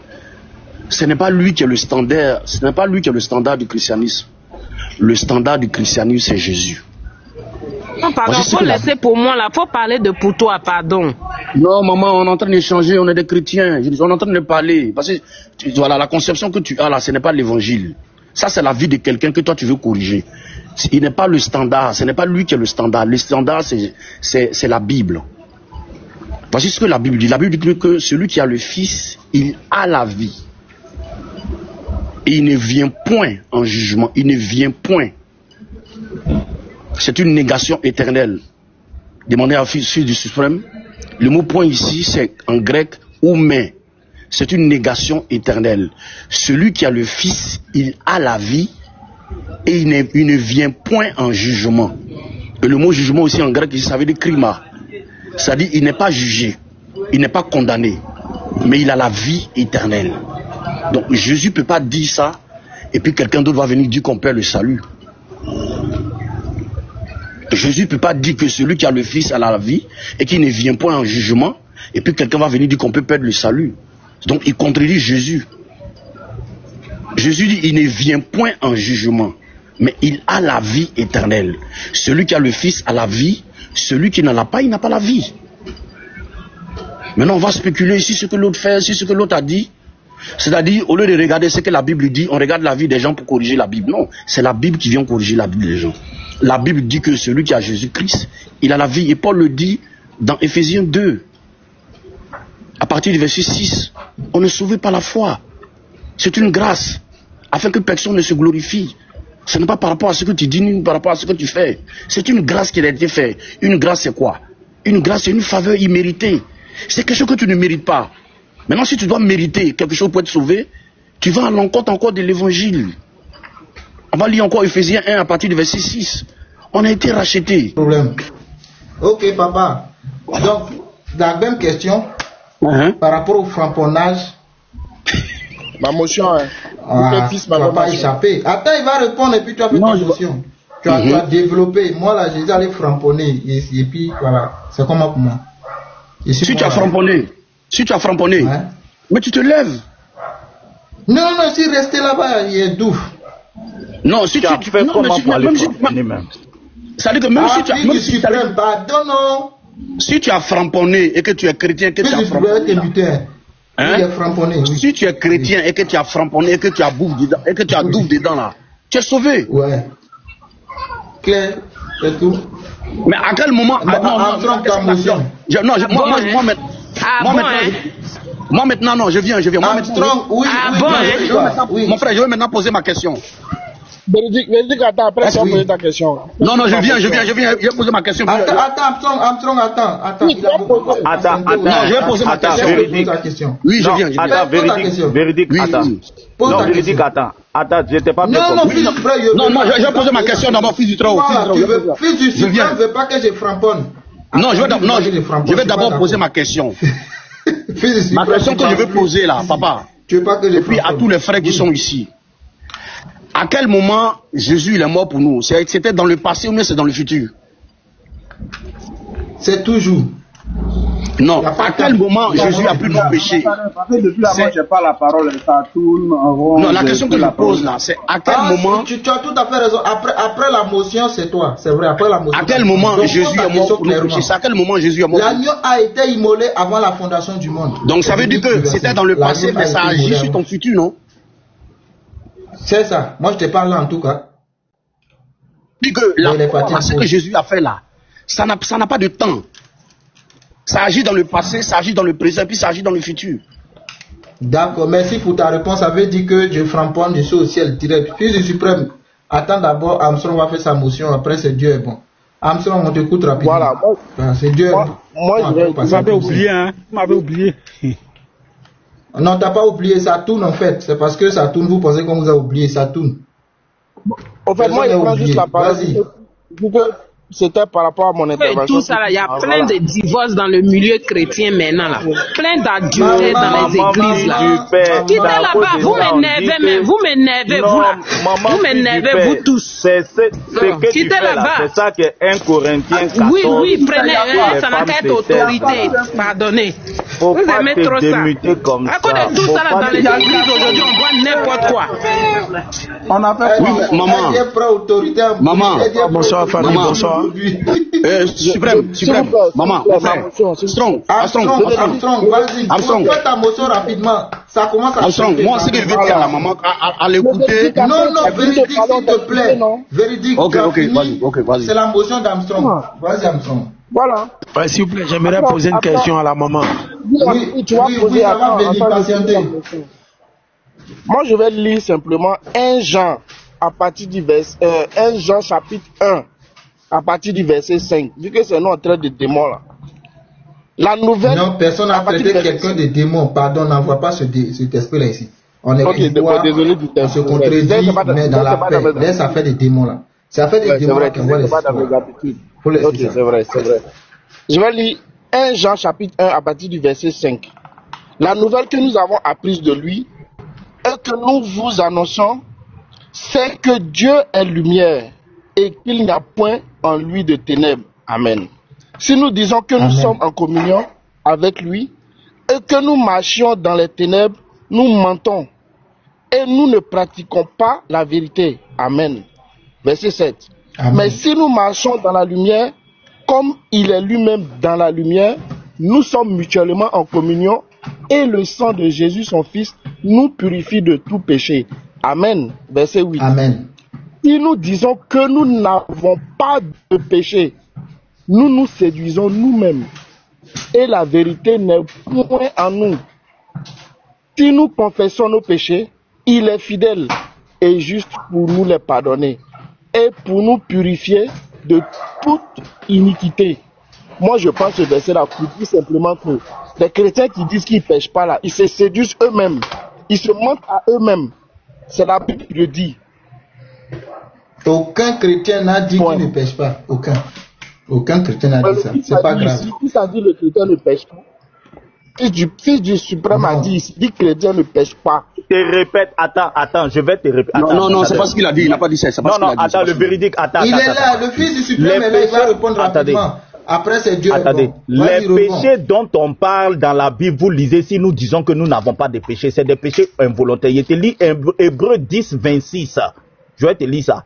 Car, péché involontaire. Écoute ce que je dis. Hébreux 10, 26. Car, si nous péchons volontairement, après avoir reçu la connaissance de la vérité, il ne reste plus de sacrifice pour les péchés. C'est quoi? Écoute bien comment j'enseigne. Écoute ce que je te dis. Faut écouter ces versets que je suis en train de lire pour toi. Oui, mais attends, par exemple, regarde, par exemple, tout de suite, on est en train de parler, puis ma collègue monte, je dis, oh, va là-bas. En montant dans le panel là, je n'ai pas planifié qu'aujourd'hui là, attends, c'est involontaire parce que c'est sur le coup. Je n'ai pas prémédité en montant sur le... Écoute-moi ce que j'ai dit. En montant sur le panel, je n'ai pas dit que je vais monter pour venir insulter Armstrong. Je n'ai pas planifié volontairement l'insulter. Dans le débat, on a parlé, le sang est monté, puis j'ai dit, oh, Foucan là-bas, ferme ta gueule là. J'ai un souci. Mon peseur refuse, je vais devoir quitter pour revenir. Non, ça va vous déconnecter. Après, vous allez. Moi, je veux la casquette là, mon frère, je veux la casquette là. Non, tu vas revenir. Non, j'ai dit, je veux ta casquette là. La casquette là, si toi, tu es Real de Madrid, si tu es Real de Madrid, tu perds le salut. Tu es Real de Madrid, tu perds le salut. Tu es Real de Madrid, tu perds. Non, moi, je veux la casquette, la portée là, c'est ce que je veux. Donc, salut aussi à casquette dedans. D'accord. Donc, excusez-moi, je suis obligé de fermer, sinon ça va couper le live. Parce que mon peseur est bloqué. Tout de suite. Donc, je ne va pas.